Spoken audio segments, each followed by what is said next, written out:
Welcome, everyone. This is your friend, the DN What If, here with another exciting fanfiction. Today, we're diving into the story of what if Teacher Deku kept finding flowers in his desk? If you enjoy this video, don't forget to hit that like button and subscribe for more fanfiction content just like this. Now, let's get started with the fanfic. Although he had to give up many things about his young years, whether he liked it or not, there were some things Izuku just couldn't let go of. One of these was his habitude of writing things, taking notes. He still encapsulated his every thought into paper, just as he did in his heroes' notebooks. His writings were very different now. They didn't exclusively concern heroes of whom he admired from afar powers and greatness. They also included some personal thoughts and things that he could not forget, even if he wanted to. Writing something in his diary felt like setting it in stone. It made everything real. Every thought, every conjecture, every date or event that he felt like was worthy of taking note of.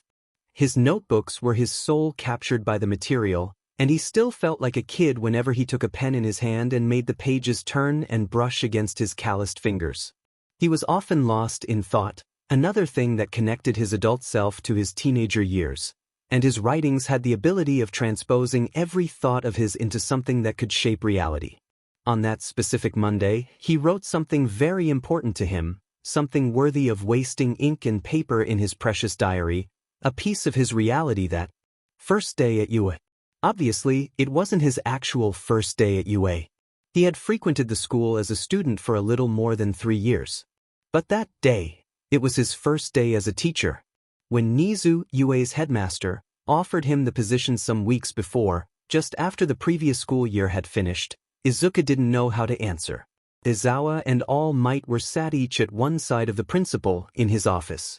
Izawa had his arms crossed and looked at him with the only eye he had left and a serious look on his face.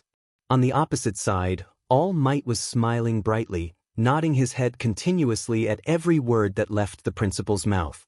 It was almost comical and Izuku had to stop himself from laughing. The two teachers were complete opposites and sat at the opposite seats, Nizu being at the center of the scene. The weather was rather warm, March was ending, and the new season was beginning. Behind the three that were just in front of Izuku, 2 big windows looked straight at him. In them, Izuku saw a clear blue sky, not a cloud in sight. Nizu was complimenting him, once again as he had done before many times in the many years he had known him, for his bravery, his compassion, his character. Izuku felt the flattery stung against his ears. He didn't feel worthy of them. There was no way in putting his character into words, he was just him. He always did what he felt was right, and didn't need a thank you for it. Nevertheless, he hid his uneasiness that grew within him, and looked at the bright, blue sky. He concentrated on the view, even though he knew it was unpolite. It was that or visibly blushing in front of his mentors. Moreover, while he deeply appreciated the position he was being offered, he could not prevent himself from letting his mind wander to what it could have been if he still had his powers. He had long let go of his youthful dream, but he hadn't forgotten the feeling of being a hero, of saving the world. He deeply missed it. He missed helping people. He still did in whatever way he could, but it wasn't the same. He lent a hand to Uraraka with her foundation that helped kids that had different, difficult quirks. He helped Kaken with the bureaucratical work that came with owning his own hero agency, the part that Kaken despised, the boring part. From time to time, he was invited to seminars or schools to talk about what had happened that day, the day he finally defeated Tenko. He thought about Tenko a lot, even more now that he had no powers left in him. He often thought about how he could have been a good friend to Tenko, even without any powers, if they only had met before. If only the world had been fair to him when he was a kid. Tenko came back to him even in that moment, when Nizu was talking to him, offering him that job. Maybe there were some kids, even at UA, that needed guiding. He thought of Kaken then crossed his mind. The substantial difference that every one of the heroes they both encountered had made on his friend. The teachers too. That was what finally made him accept the offer. He thought that if he could even inspire only one kid like All Might had inspired his friend, and himself, of course, it was worth it. The thought of being hated by Kaken still burned in his mind, and his heart. They were friends now.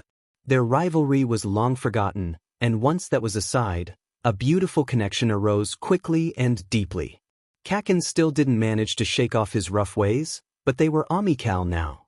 They even went out together, sometimes, in the companies of other friends. The fact that they managed to stay in a room and laugh would have shocked young Midoriya.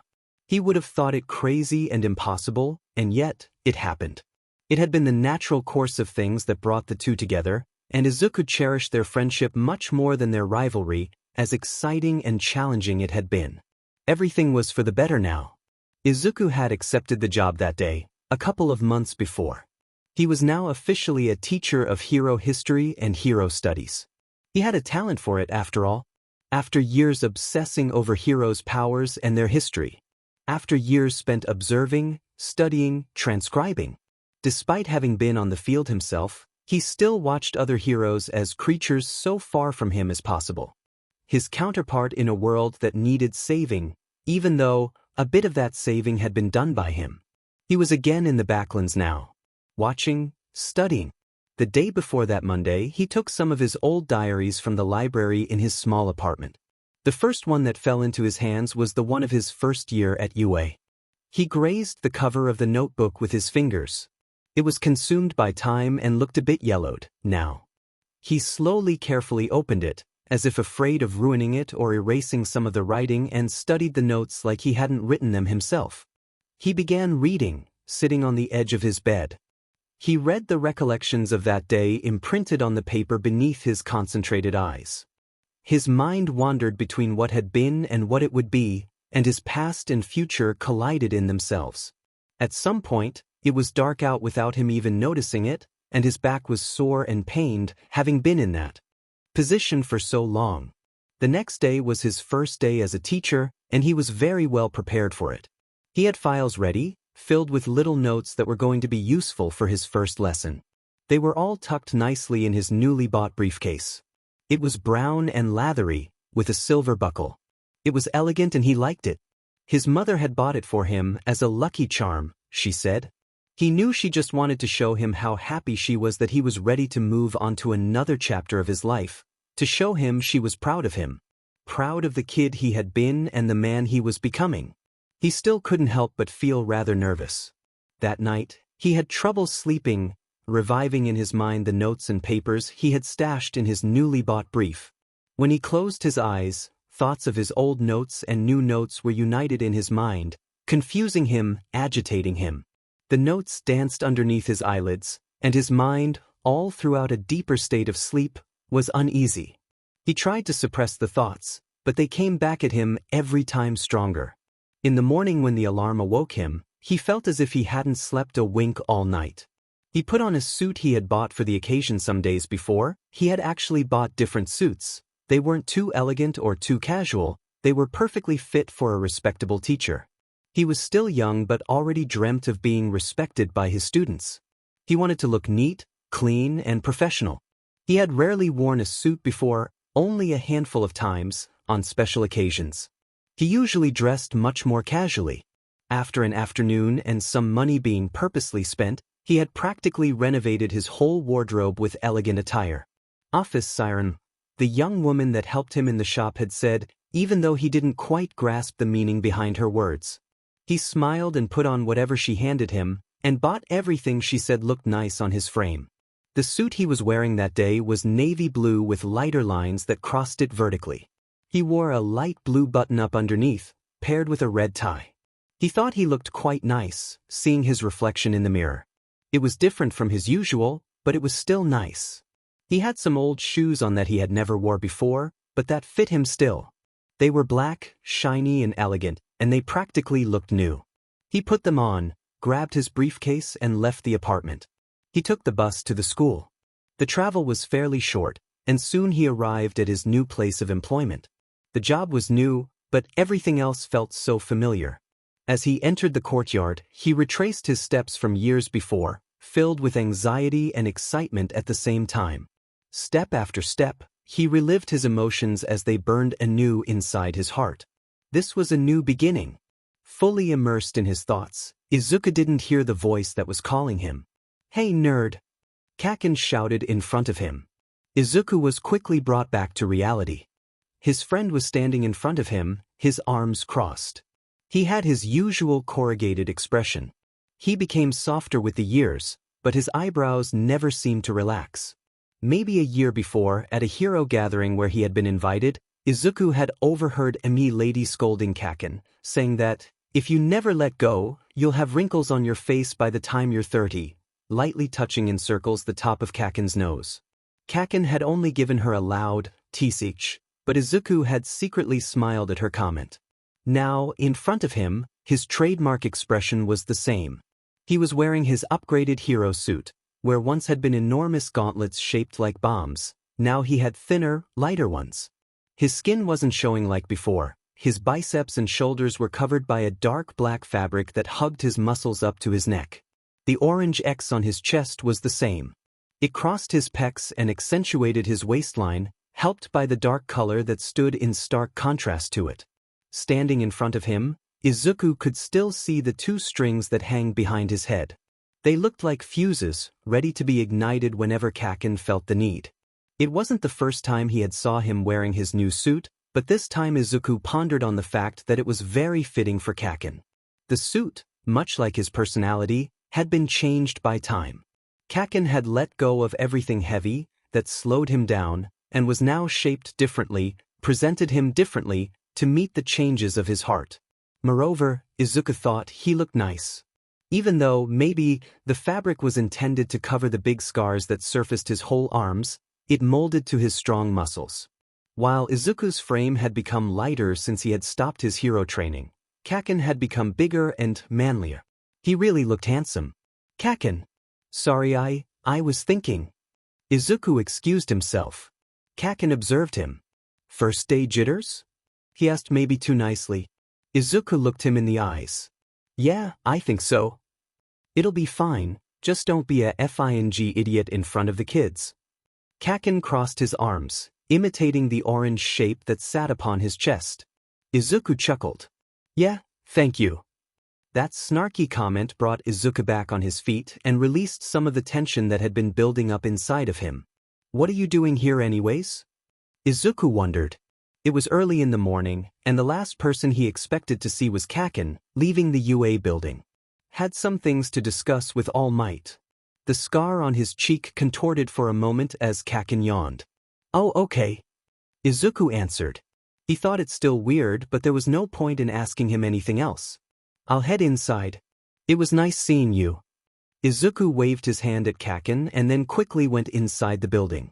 Kaken just stood there, and when Izuku couldn't see him anymore, he half smiled. All Might was standing just behind the front door when Izuku crossed the entrance door. "Young Midoriya," he called for Izuku. Rambling something about Nizu's orders, All Might felt necessary to give Izuku a tour of the school, despite Izuku insisting on not needing one. He had walked those hallways not long before. With different eyes, that was certain, but he still remembered clearly where every classroom, gym, and office was.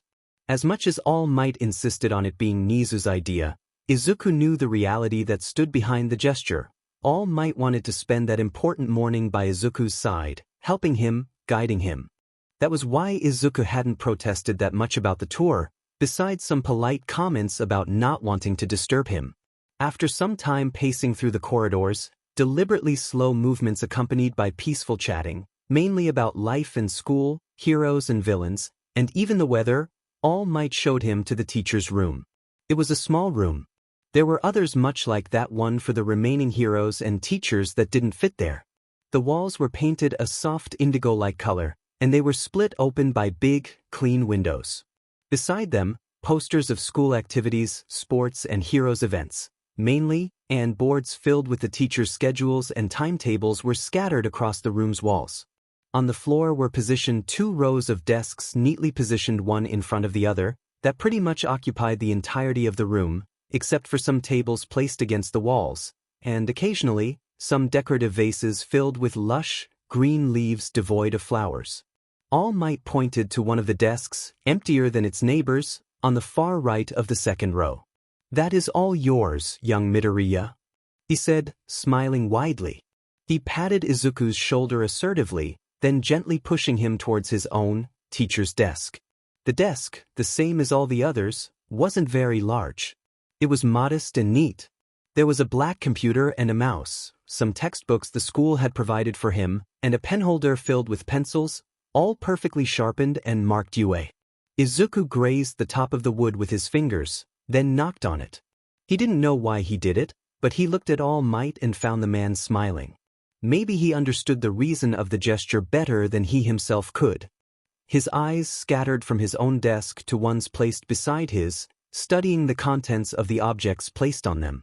Every single one of the other desks was decorated with a large gathering of different memorabilia, and Izuku immediately could recognize which desk belonged to whom just by looking at what was placed on it. Next to his own, there was a desk filled with pictures and newspaper cutouts of All Might's incredible heroisms. He looked at some of the headlights on the pages. All Might saves school from collapsing. The hero All Might prevents earthquake from happening.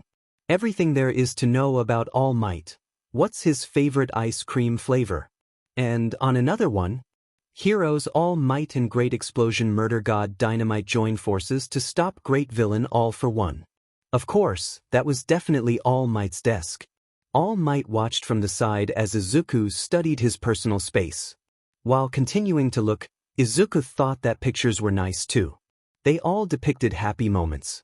There was one with Izuku's old classroom that made his heart warmer for a moment, one with Police Chief Kenji Tsuragami.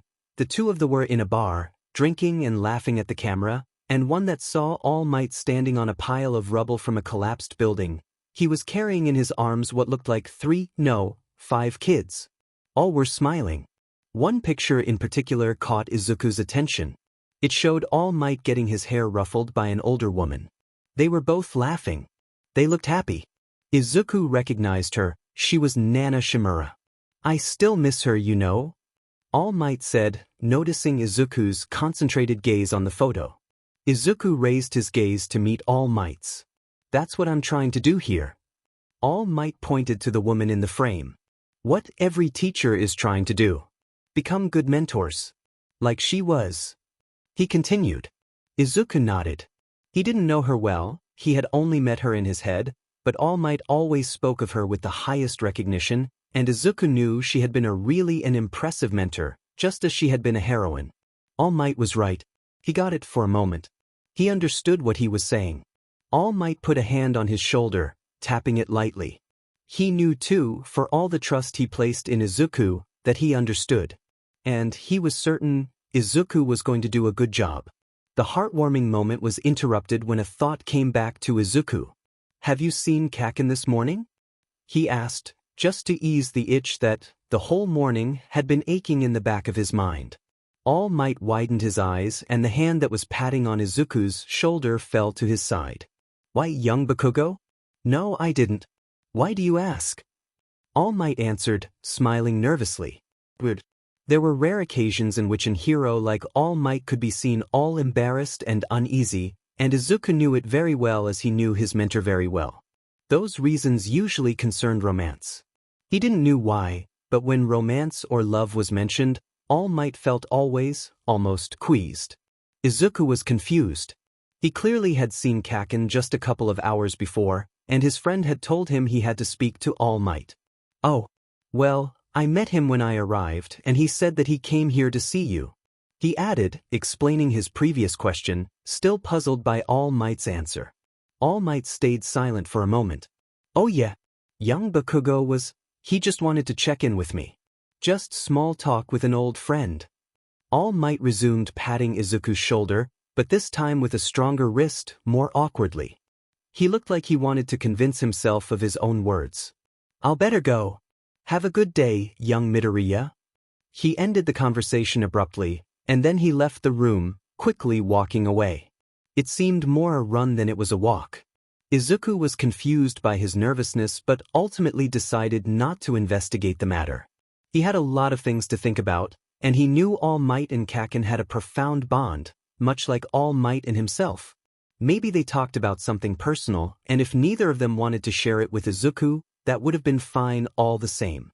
When he met his new students for the first time, he was relieved to understand that they all seemed like nice, educated kids. They all were attentive to what Izuku was explaining, and most of them were even taking notes. In both the two classrooms he had that day, he tried to follow the same pattern. He entered the room and, if needed, demanded for attention. There hadn't been reason to, though. As soon as he walked in, everyone fell quiet to his presence. He wrote his name on the board with whatever color chalk he found underneath it, and asked for everyone in the room to say their name and something about themselves.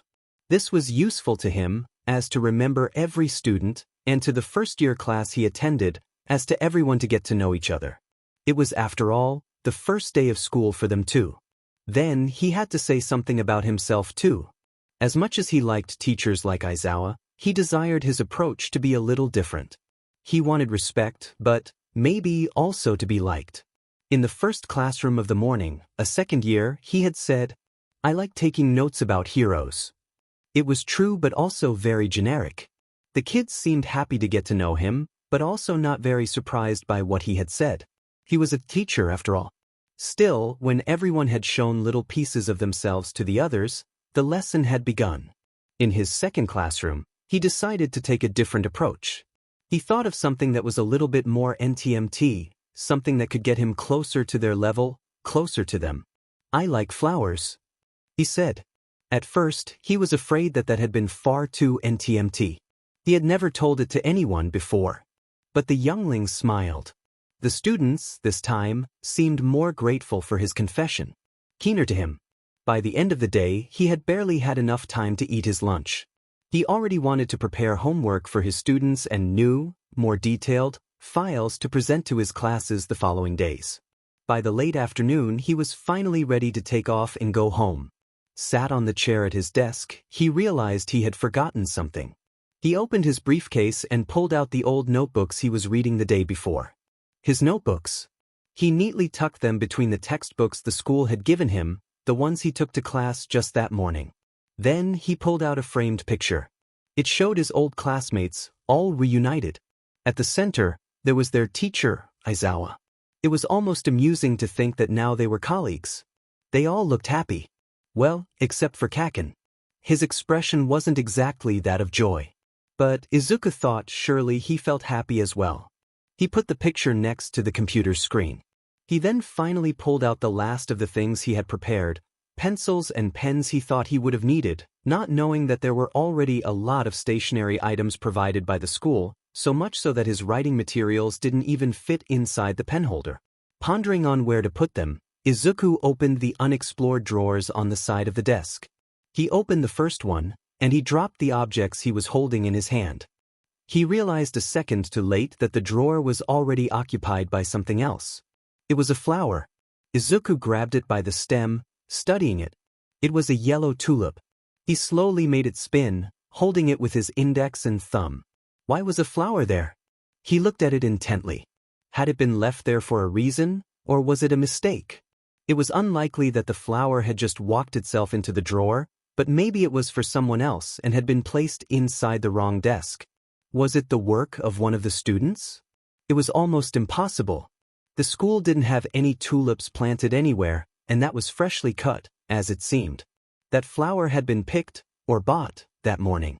And the kids, as far as he knew, had stayed in school for the whole day. The petals were bright yellow and mostly straight. They were just lightly curved towards the inside at the top.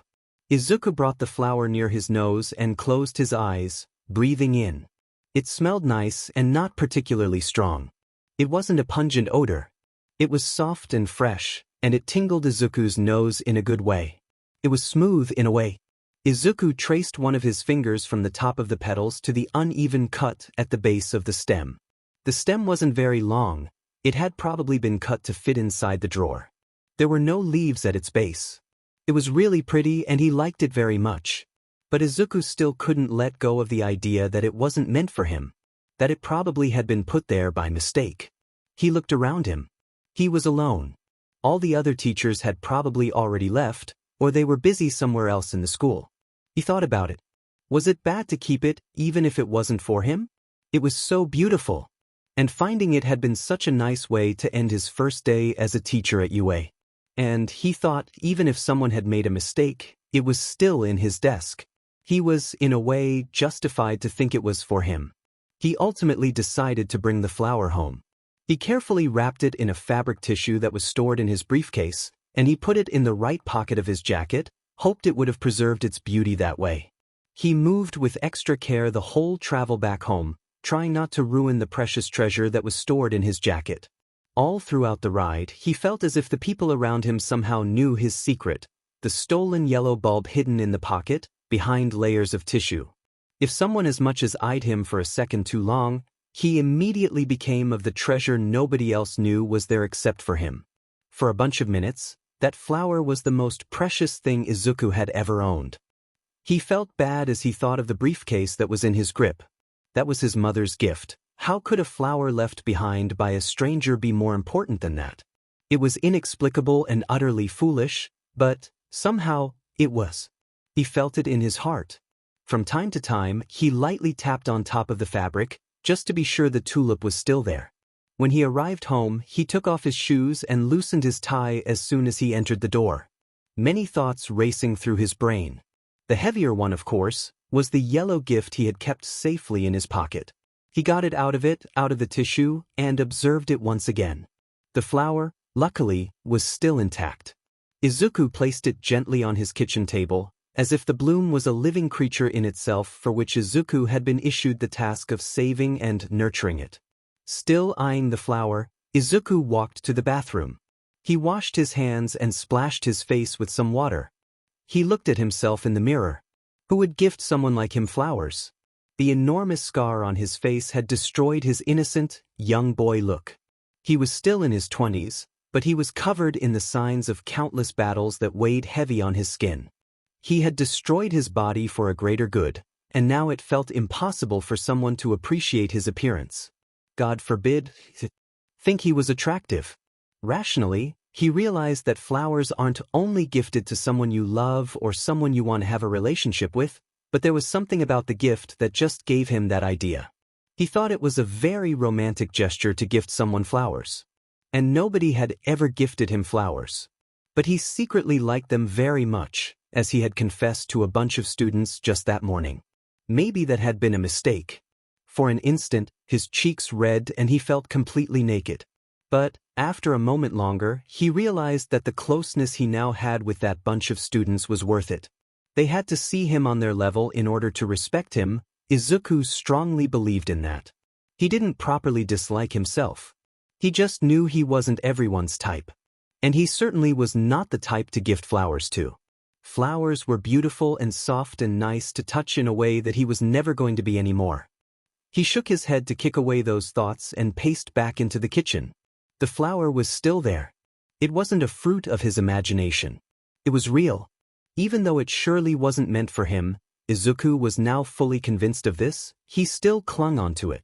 He picked it up with his right hand, his dominant hand, as to give it the same amount of care he had the whole evening. Izuku brought it to his bedroom, continuously looking at it, and placed it on his desk, beside the keyboard of his computer. He clicked on the power button, and in a few seconds his face was illuminated by the light of the screen. He typed his password and then clicked on the web browser. His gaze traveled from the keyboard to the screen to the flower, many times. He searched yellow tulips, meaning, and countless of results popped on his screen in a few seconds. One of these caught his eyes. The yellow tulip essentially carries a double meaning, one positive and one negative. Its positive meaning is that of hope and the wish for a new beginning. It symbolizes the sharing of a deep affection. When given by a loved one, it conveys the idea of the sun in your smile as a wish for a good day. It can be a sign of sincerity, warmth, and love, a timeless symbol that speaks from the heart when words are not enough. The other meaning is quite different. In some cases, it can also represent unrequited or impossible love. When you love someone who does not return your feelings, the yellow tulip becomes the perfect expression of those emotions. Izuku studied the information, trying to associate some of it with himself. If the flowers were meant for him, the first idea that came to his mind was that, maybe, someone wanted to bring him good luck for his first day at his new work. But who could that be? All his friends could have just given the flower directly to him. Why leave it in his desk for him to found on his own? It was weird. Too weird.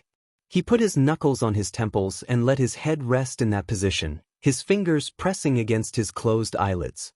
The other option was obvious, but it was impossible for him to retain it as veritable. Was someone in love with him? And was that love unrequired? That was even less likely than the flower actually just being meant for him. The flower was still pretty. It was simple and elegant. Izuku looked at it with only one eye open, trying to discern a deeper meaning that just didn't came to his mind. Was there something he wasn't understanding? Were there some dots he simply couldn't connect? Was he reading too much into this? Probably. It was just how he was wired. Overthinking was in his true nature. He decided to stop thinking about it. He picked the flowers with his fingers one again, gracefully. He let it spin a couple more times under his gaze. He then put the flower in his notebook, squashed between the pages. He wanted to let it dry, so that it would have stayed that beautiful for a long time. Even though it initially wasn't meant for him, it was his now.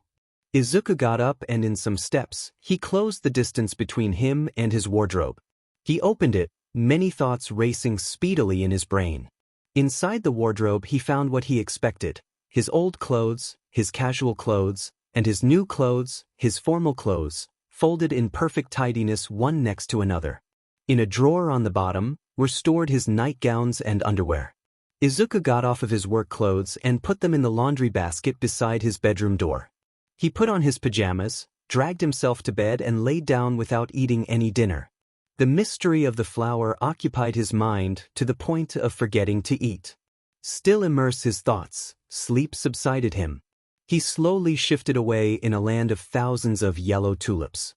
He walked across them, amazed by the scenario. He squinted his eyes as a striking different tulip stood from the rest. He got near and slowly lowered himself, looking at it from a closer angle. He picked it. It was orange and had green, soft leaves at its base. It smelled differently from the rest. It had this distinct scent of burnt, very similar to the smell of lighter fluid. When he woke up, the orange tulip with green leaves had stayed in the realm of its dreams, forgotten by reality. The next day his routine stayed the same as the day before. He got ready, took the bus, and arrived at school. That morning, though, the first thing he did was to check in his desk's drawer as soon as he arrived to the teacher's room, maybe walking a bit too fast for it to be considered just walking. The drawer was empty. Sighing, Izuku once again convinced himself that the bloom had been put there by mistake. Tuesday passed. And so did Wednesday and Thursday. He was beginning to find a rhythm that suited him and his new career. The kids loved him so far, and they were interested in his lessons. They kept quiet, took notes, and the more attentive ones even asked questions from time to time. Izuku always answered. It felt good. He felt like he was helping. Almost like he had helped before he lost his powers, but in a different way. He had even met some known faces between the students. Koda had stopped him on his way to class on Wednesday, and the two shared a handshake and some small talk. Koda couldn't stop smiling, and Izuku slightly blushed at the reverence the kid felt for him. He soon noticed that practically all the students knew who he was, and that sense of reverence was shared by many, but with Koda, it was different. They shared a history together, and Izuku considered him as a friend more than a student. Sadly, he didn't find any new flowers secretly hidden in his drawer. He kept thinking about it, nonetheless.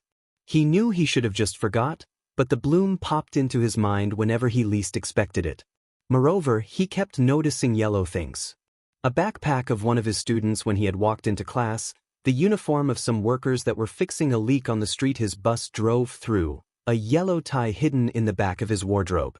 He didn't do it on purpose, he just noticed. Unintentionally, inadvertently, and without any apparent reason. He reprimanded himself every time he did, but every time, he noted the things he saw in his notebook. Uniform. Tie.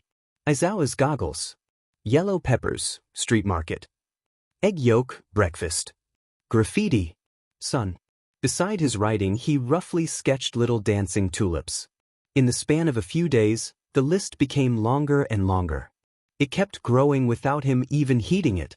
By the end of his last day of his first week, on Friday's afternoon, a message notification popped up on his screen. Uraraka, drinks tonight? I want to know everything about your first week. Uraraka, Ida will be there too. It wasn't unusual for them to meet, especially on Fridays and Saturdays. He tapped the keyboard with the point of his fingers. Some words he had to go over a few times. The scars on his fingertips often made him write typos. Izuku, yes. Same time as always? And then, after a moment, he sent another message. Izuku, is Kaken comment coming? Izuku couldn't help but ask. It wasn't like they didn't go out without Kaken, but it was always nicer when he was there too. He didn't add much to the conversation, but his presence, somehow, felt reassuring.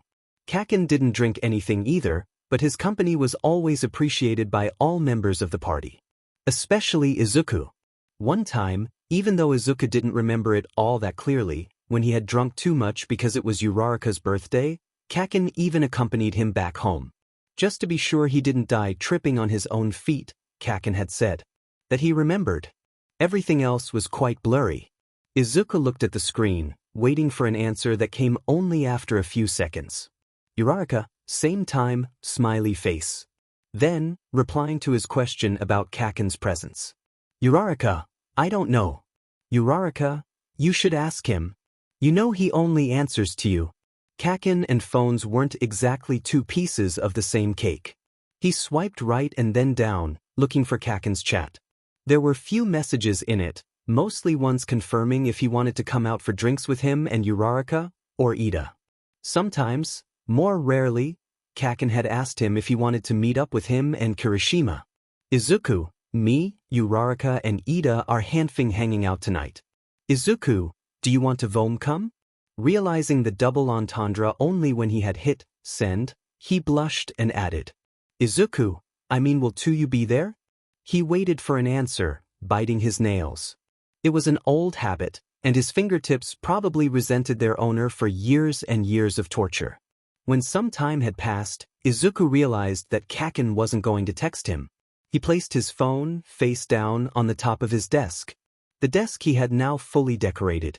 Things were still looking a bit sparse, but it was a big upgrade from just a few days before. The light-colored wood was strewn with neatly positioned post-its. They were scribbled with notes, dates and facts he needed to check.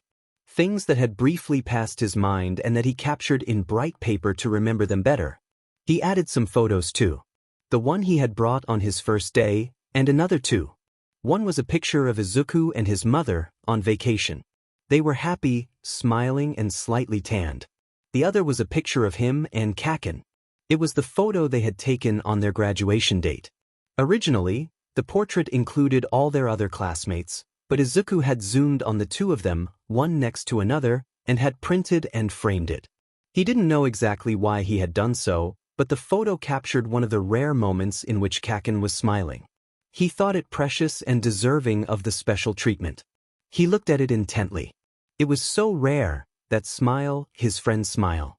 Something to be treasured, certainly. He had already began packing his things, when the device lightly vibrated, one single time. Izuku quickly grabbed it between his hands. Whatever. He smiled, happy to know Kaken was going to be there. He had had a very draining week, despite the success of it, and he was comforted by the fact that he would have at least seen Kaken that night. The screen's light illuminated his eyes, as he typed back one single emoji. Izuku, smiley face. Once his briefcase was full of his things and his desk was tidied, he hastily left the building. He took a different bus from the one that brought him home every other night that week. He didn't have to ask Uraraka in which bar they were going to meet, because they usually met at the same one every time they went out. It was a quiet place. Nice and clean. Everything was made of dark ebony wood. The walls had square designs, interrupted by a dark green wallpaper with intricate, flowery designs. On the floor, warm brown tiles mirrored the colors of the wood. The clients could choose whether to sit at simple little tables, at cornered couches that were more spacious and comfortable, or at the counter, on tall, metal stools. Each sit had a menu placed in front of it, and a candle was placed on every table. On the ceiling hanged a few chandeliers. They weren't that fancy, but the dim light gave a good atmosphere. Perfect to relax and enjoy late evenings with friends or colleagues. It was mainly a bar for heroes to hang out at, but nobody had ever said anything about Izuku being there. Usually, most of the people present always knew who he was. When he arrived, he immediately noticed he was the first one to get there. He sat at one of the cornered couches. It was quieter there and more discreet. A server soon reached to him, asking about his order. Izuku informed him he was waiting for friends, and the server smiled, then nodded and went back to the counter. He decided to write some notes on the empty pages of his notebook. The straight lines, indicators of where to write, distorted under his pen. He wrote about something one of his students had said that morning. When he asked for a question, he couldn't quite answer with complete satisfaction. He needed to look into it as soon as he returned home, or maybe the next morning. The journal mainly contained information about his lessons. Now, he mumbled a bit as he tried to remember, or formulate better, what he wanted to write. But a yellow tulip was hidden beneath the pages he was scribbling on, the petals sticking out a bit. "Is your head always buried in that thing?" Kaken suddenly asked. Izuku's mind was so immersed in the paper that he was startled by hearing Kaken's voice, and the notebook fell on the floor.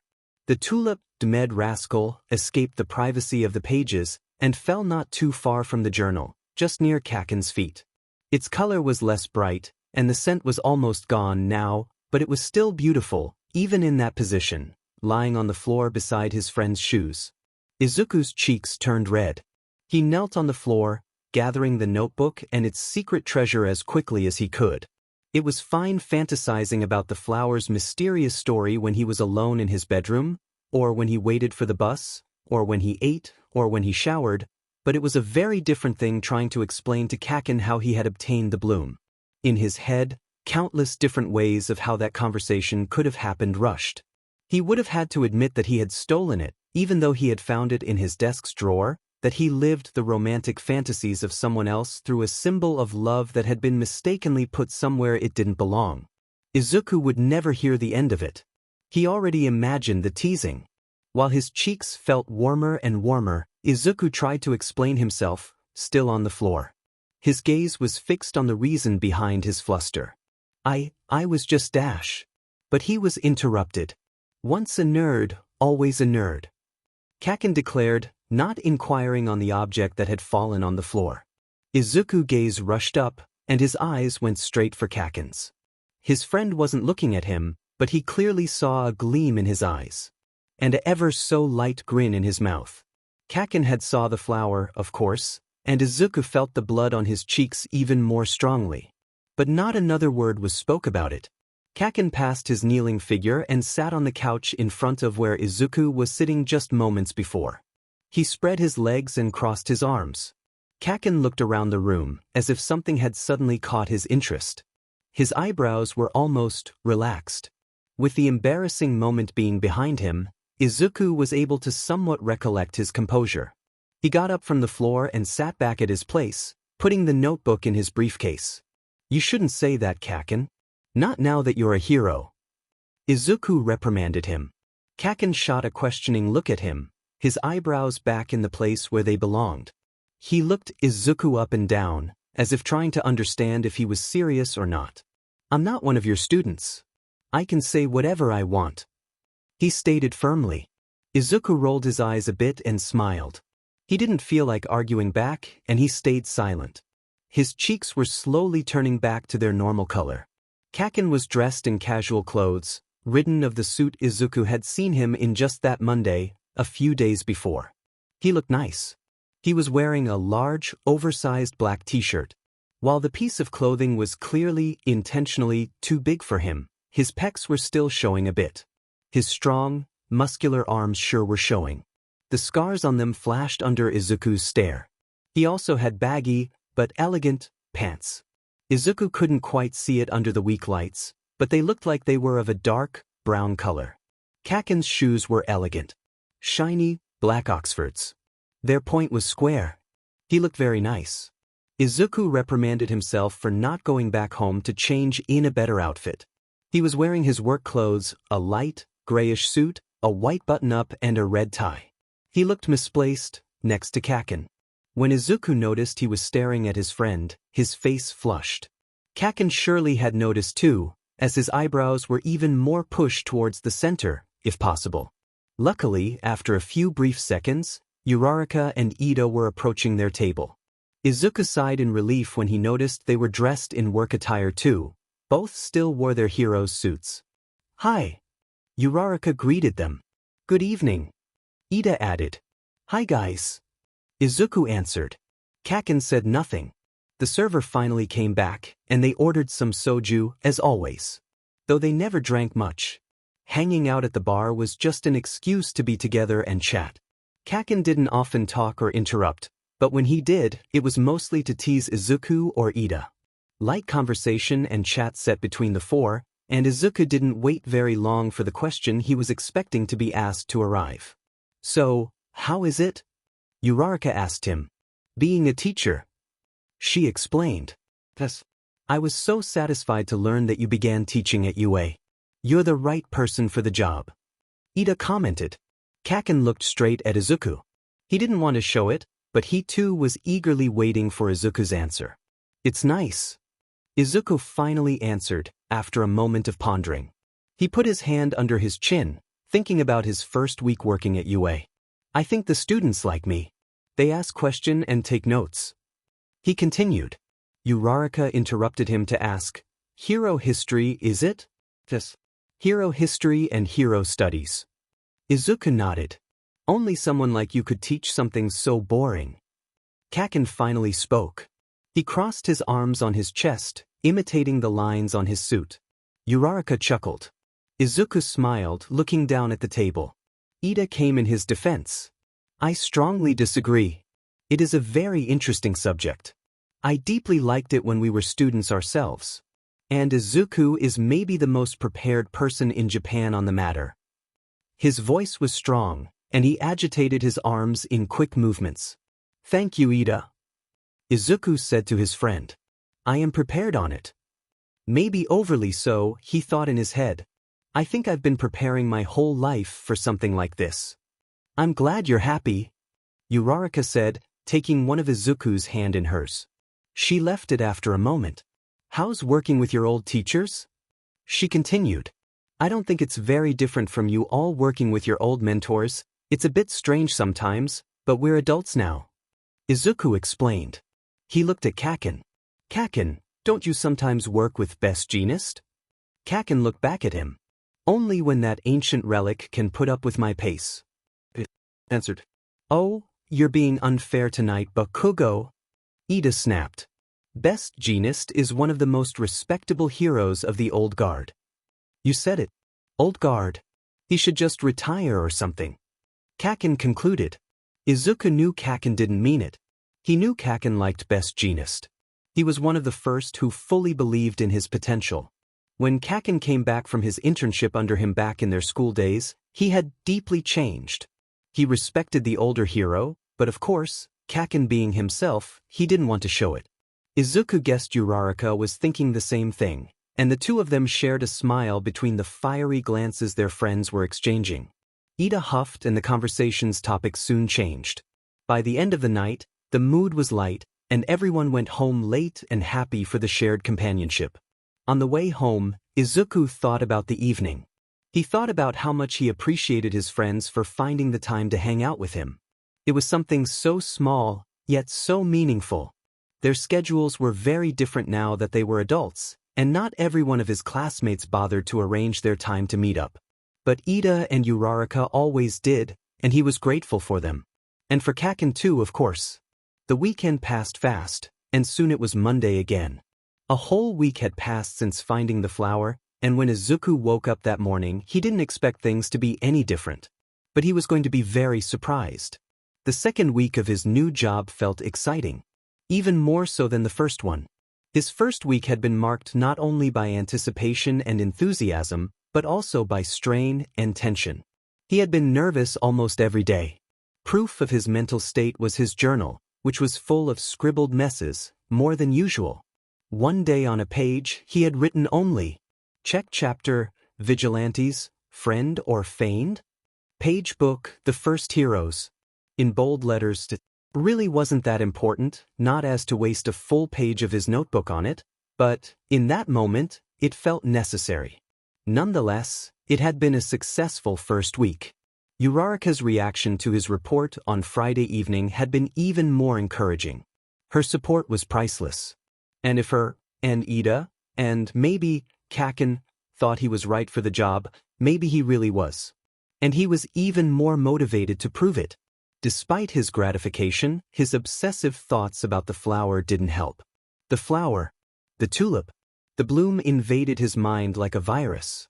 The unintentional gift had given him a fair amount of distraction. He felt his brain toiling with the thought every time a touch of yellow came to his sight. Whether it was a school bus, a hat, or a banana gummy. His mind went to the colorful treasure that was still stored in his notebook. On Monday morning, as he woke up, he walked to his briefcase and carefully grabbed his journal. He was early, so he thought he had the time to store it properly. He lowered himself and grabbed the notebook, sat on his chair and slowly opened it. Izuku flipped the pages under his fingers. He stopped when he reached the end of it. All the paper was held with his left hand's fingers, and his right thumb only grabbed the back cover. There was his secret.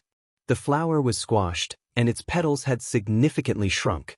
They looked wrinkly and odd, but he thought they were still pretty. Just in a different way. At least now he resembled himself more. He was odd and covered in skin flaws and scars, but he was authentic and formed by his adventures. The tulip was misshapen, but the tint of it still shone bright. Little spots of yellow had transferred on the paper. Unavoidable proof of his skeleton in the closet. The stem was brownish but still maintained some spots of full green. He picked it with his index and thumb, let it spin one more time under his gaze, and finally decided to store it in a little vase on his desk. The vase contained a small cactus, which Izuku always forgot to water. Luckily, cacti don't ever need that much water. Or care. He carefully placed the dried tulip on his desk, still scared of ruining it, even though the flower was now stiff.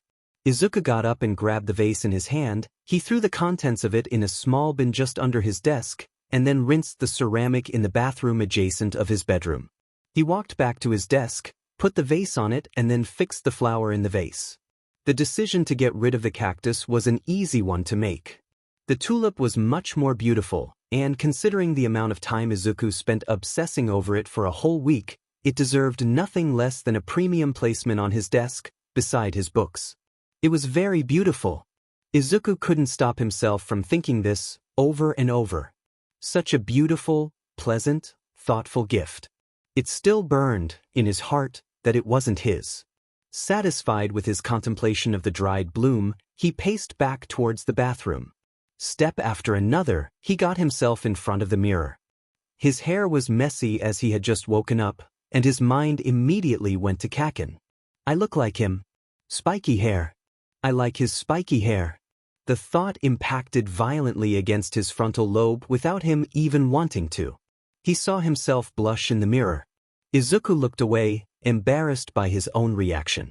He shifted the handle of his bathroom sink to cold and splashed his face with water. Better. Regaining some composure, he dried himself, and he began his usual routine. Izuku brushed his teeth, fixed his hair, and got dressed in what he had chosen the night before. He grabbed his briefcase and left his apartment, not expecting anything different to happen on that day. Nothing out of the ordinary. The bus ride to school had been longer. A car crash due to some villain activity slowed down traffic really badly, and heroes had to intervene on the scene of the accident. As a result, he arrived at school late and was late for his class. He quickened his pace until he was practically running. He didn't even put down his things in the teacher's room, just went straight to his morning lesson. It was a third year. Sorry, everyone. Traffic jam. He explained, his breath deepened by the run. Good morning. He then added, still panting a bit. Everyone got up and bowed to greet their teacher, and the lesson began. As soon as the lesson ended, Izuku walked towards the teacher's room. His head was elsewhere, and as he paced, his briefcase in one hand and his jacket in the other, he bumped into someone. Raised his head to meet his former mentor's blue-eyed gaze. Young Midoriya. All Might greeted him. Izuku lightly shook his head, gathering his thoughts. Good morning, All Might. He answered. All Might's eyes lowered on the full hands of the other teacher. Forgot to store your things in the teacher's room, young Midoriya? His smile never faded as the question left his mouth. For a moment, as if it was new for him, Seeing All Might in that form, Izuku pondered on his mentor's appearance. Since he had personally met him, Izuku always knew All Might's physical aspect oscillated between two states. Since a battle with All for One, he had been injured so badly that he couldn't, at all times, maintain his muscular form, and sometimes he had to relax his body and use a skinnier form. He did so for his health, but also to preserve his power. Izuku thought that the state of All Might's aspect, if he had never received one for all from Shimura, would probably appear as he was right then. Since All Might had made that same concession to him, and One for All had completely vanished from his body, All Might had to forever live in this weaker, skinnier version of the glorious body he once possessed, thanks to their power. Izuku found it hard to recognize him, even after these years of seeing All Might in that state. Probably because he had spent all his infancy seeing All Might in his other form. For half of his life, that had been normality, that was the image portrayed on the posters, figurines, t-shirts, cards, comic books, and movies that Izuku possessed. All Might was still portrayed as a symbol. A muscular, handsome, smiling symbol. Sometimes Izuku thought that his obsession with him had been, and maybe still was, so strong that maybe he just couldn't recognize All Might like this. But fantasies are passing, and reality was different, and seeing All Might almost every day in his new body had burned in his brain a totally different image now. He liked muscles better. Not on All Might specifically, of course. He respected and admired the hero regardless of his physical fitness. It was not like All Might could have done anything about it, anyway. He just liked muscles. The more refined they were, the more Izuku drooled over them.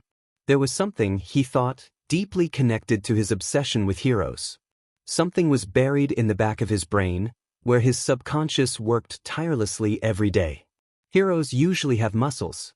And he loved heroes. And so, he loved muscles. He wasn't one to judge a book based on its cover. Izuku never particularly cared for others' looks, but muscles were nice. They meant protection, strength, security. To take a broader view on the matter, he liked to be protected, to feel safe. Maybe as much as he liked protecting others. There was love in the act of shielding others from pain. And muscles, well, they helped. His tastes and partners didn't go much deeper than that. He liked refined, fit, shaped bodies. He liked blonde-haired. Maybe some scars. Maybe. Not that he had had that many partners to be taken into consideration, anyway. All Might looked him in the eyes, waiting for an answer. Izuku lowered his gaze to meet the stuff he was holding with his hands. I was late. He smiled, blushing a bit. He raised the hand that held the briefcase and scratched the back of his head. The briefcase fell on his shoulder. There was an accident of some kind on the road this morning. He explained. All Might looked at him for a moment, not answering. Izuku could basically see the thought bubbles forming on top of his head and hear the metal gears turning and clanking in it. Izuku awkwardly smiled again, waiting for All Might's next words. I see. All Might resumed his big, flashy smile. He patted Izuku's shoulder with firmness. Young Midoriya, he shouted. Izuku widened his eyes. I wanted to ask you for a favor. The other teacher listened attentively. All Might was still patting his shoulder. Do you have any lessons this afternoon? No, I don't. Izuku answered immediately. He knew his schedule like the back of his hand. Izuku found out in that moment, and to his surprise, that All Might's smile could grow wider. Then come to the gym. I have some practical assessments of the students to do, and your knowledge would be of great help. The hero finally explained. Izuku let out a sigh of relief. He nodded in response and smiled back at All Might. The patting, which Izuku had almost forgot was continuing on the back of his shoulder, finally stopped. 3 p.m. sharp. See you then, young Midoriya. Izuku had only lessons before lunch, and he definitely would be free by then. See you later, All Might. And the hero walked in the opposite direction from Izuku, putting more and more space between them. When he finally got to the teacher's room, Izuku immediately hanged his jacket on a small knob installed on the wall. It had a tiny plate with his name above it. Midoriya Izuku. He walked just a few more steps and placed his briefcase under his desk. Moments later, someone entered the room. It was Aizawa. Izuku turned his head to meet his gaze. Aizawa's only eye was bloodshot. He had shorter hair now. They suited him, Izuku thought. And he looked less menacing, which was an improvement. When he had cut them, months before, Aizawa explained that he had given in to present Mick's repeated suggestions. His lifelong friend wanted him to cut them short for the longest time, but Aizawa had always ignored him. Izuku didn't know why he convinced himself, in the end. "Good morning, Eraserhead." Izuku greeted him. "Morning, Izuku." The other teacher answered. "You're just getting here?" He asked. "Yes. Traffic jam this morning. I had to rush to class with all my things." The other hero nodded. "Yeah, I'm aware. Some villains hijacked a bank truck full of money." While Izuku listened, he sat down at his desk. He began taking out his notebook and some files from his briefcase. He arranged them for all the lessons that followed. The next one was going to be another third year, the one after a first year, and the final one a second year. While he set them out, Aizawa walked near him. He retrieved his phone from his pocket, tapped something on it, and turned it to face Izuku. "Actually, have you seen this?"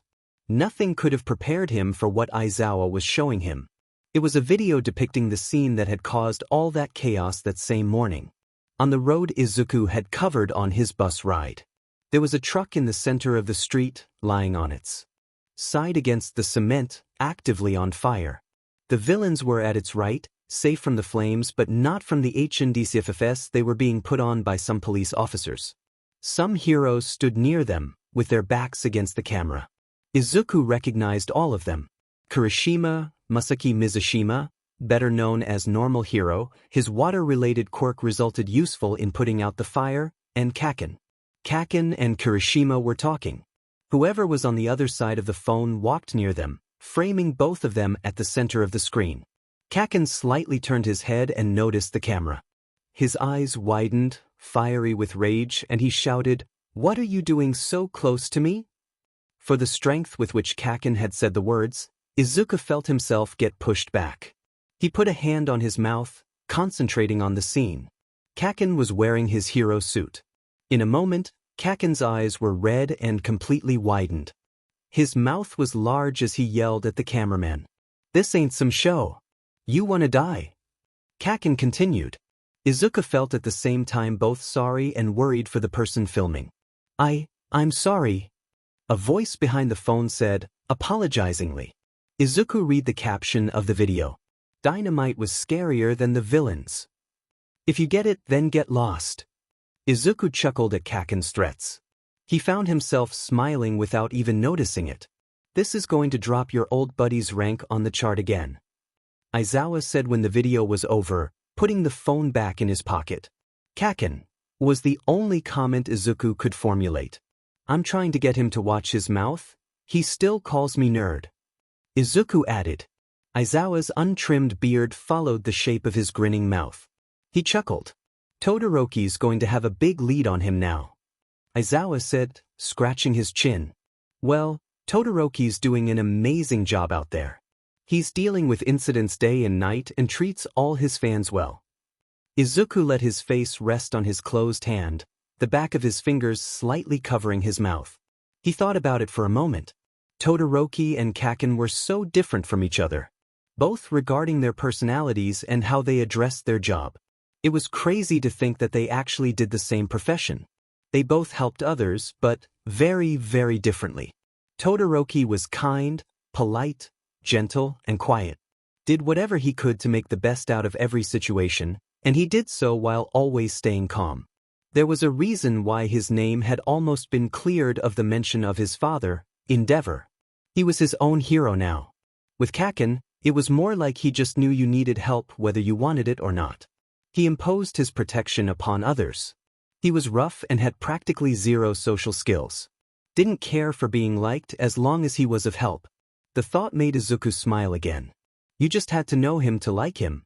And sometimes even that wasn't enough. Despite his poor likability rate, his work still spoke for him. He was good. He and Todoroki both were. Aizawa smiled. "Do you miss it?" he asked. Izuku didn't expect the question. At first, it hurt. It was as if he had been shot with fiery blaze and cold water all at once. His heart burned a bit. But then he thought about it. It does. But it also doesn't. Being quirkless again gave me the possibility of encouraging others, and I like it. He smiled and scratched his reddening cheek with his index finger. Aizawa looked at him intently, then his smile dropped. You should be stricter with your students. His final comment was. Izuku's eyes widened, and his cheeks became fully colored. I've only been here for a week, he said. It's important. Aizawa's eye glowed red. Anyone who can get into this school these days is practically guaranteed to become a professional hero. We have to be strict so that they don't turn arrogant. Izuku couldn't help but smile again. The thought of a certain, quite arrogant, hero surfaced in his mind. After their conversation, Aizawa and Izuku made some small talk before the other teacher resumed another lesson. Izuku still had 30 minutes before his next one. He started taking notes and scribbling in his journal. Kaken. Bad words. New suit. He sketched some schematics of Kaken's suit. And Kaken's face. He couldn't help it if it was just above the suit, could he? Putting slightly too much pressure, the point of his pencil snapped and went dull. He lowered himself and searched for a sharpener in his briefcase's pocket. Nothing. Then he remembered that on his first day, he had put a bunch of things inside the first drawer. Without thinking too much about it, he got up and opened it. That was when his whole day turned upside down. Another flower was placed on top of some pencils and pens. There were 2 flowers, actually. 2 daisies.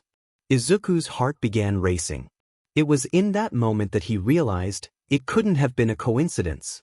If the flowers were there again, 1 week after he had found the first one, that meant even the tulip was intended for him. The gift was his, after all.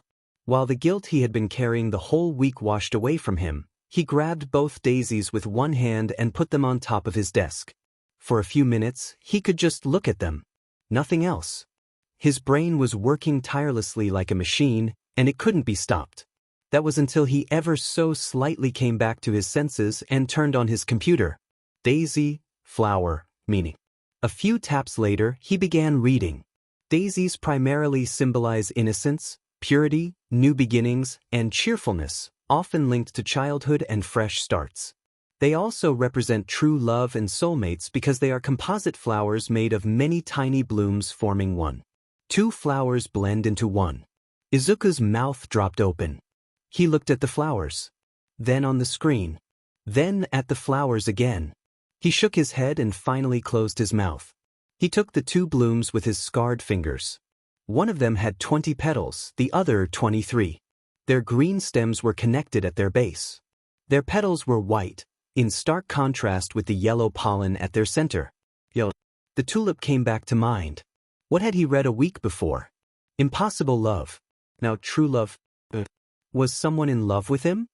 He looked so intently at the flowers that he barely blinked. The daisies burned under his skin, as if they were hot like melting lava.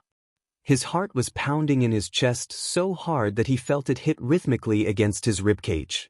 It wasn't a coincidence, he repeated in his head. It wasn't a mistake.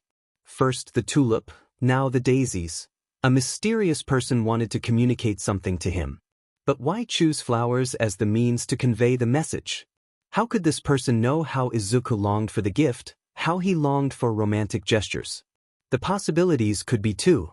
Either the florist, as Izuku decided to call the mysterious flower gift person in that precise moment, was someone who knew him very well, someone who knew his inner desires so much so that they could understand them without Izuku even vocalizing them, or they were a stranger. Someone who gifts flowers because they like them and not because their partner does. 2 mirrored problems arose for both possibilities. Who of the people he already knew could be in love with him? He couldn't even imagine. And had he met someone new lately? Not that he remembered. As he had done with the tulip, Izuku brought the flower to his nose. Invisible pieces of pollen detached from the bloom and tickled his nose as he breathed in. It smelled clean and airy. It was fresh and subtly sweet, like a sunny meadow with hints of clover. And, for an instant his eyes closed, he wasn't there. He was walking and laughing in a prairie, daisies all around him. Their scent was inebriating. It was slightly grassy, and it smelled like sunshine. His hand was being held by someone. By the florist.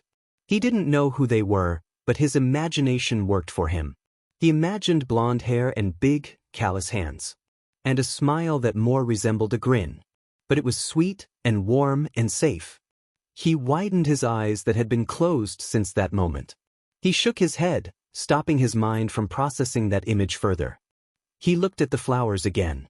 Again, exactly like he had done with the tulip, he grabbed his notebook with his free hand and carefully placed the blooms at the bottom of it, where they could be crushed and dried by the heavy pages still tinted with yellow spots left by the tulip. He closed it quickly in the hope of forgetting them, or at least freeing his mind a bit. But he opened it back almost immediately, looked at the flowers again and then flipped through the pages until he found a blank one. Then he began writing. The florist. Someone I don't know? Met someone new? No? Someone I know who? K don't know. Why flowers? Tulip. Impossible love. Daisy. True love. Romantic. He just began scribbling his every thought about the flowers and about the florist. Things that didn't make sense, things he had already written in previous pages, mostly around the time he had found the other bloom a week before. Why Mondays? Why not every day? Would be nice to receive flowers every day. Apartment would smell so good. Someone free on Mondays? Or someone at school? He didn't know, he couldn't know. But his mind worked and worked and worked until he looked at the yellow clock hung on the wall and noticed that in a few minutes he was expected in class. Luckily, he had already prepared his files and arrived in time, rushing through the corridors of his school. The little, delicate petals never left his mind. They lingered in there throughout all his other lessons. The flowers felt as if burning a hole in the secret space, squashed inside the pages. The daisies were so vivid in his imagination and so overbearingly present in his thoughts that he felt as if, every time he moved, little shiny white petals were left behind him, falling gracefully on the floor. The afternoon came fast. Izuku had barely eaten his lunch in the cafeteria. He had been reminded to eat by one of his colleagues, Hound Dog, whom he bumped on the way to the teacher's room, when all he wanted to do was gaze at the flowers in the privacy of his desk. He had nibbled a bit at the rice and tuna placed in front of him, sitting lonely in a corner. Hound Dog had found him again and then greeted him, his plate and mouth full of his meal. They small-talked and Hound Dog was polite with him. But, every time Izuku opened his mouth, all he wanted to say, to shout, was, "Somebody gave me flowers. Somebody purposefully gave me flowers."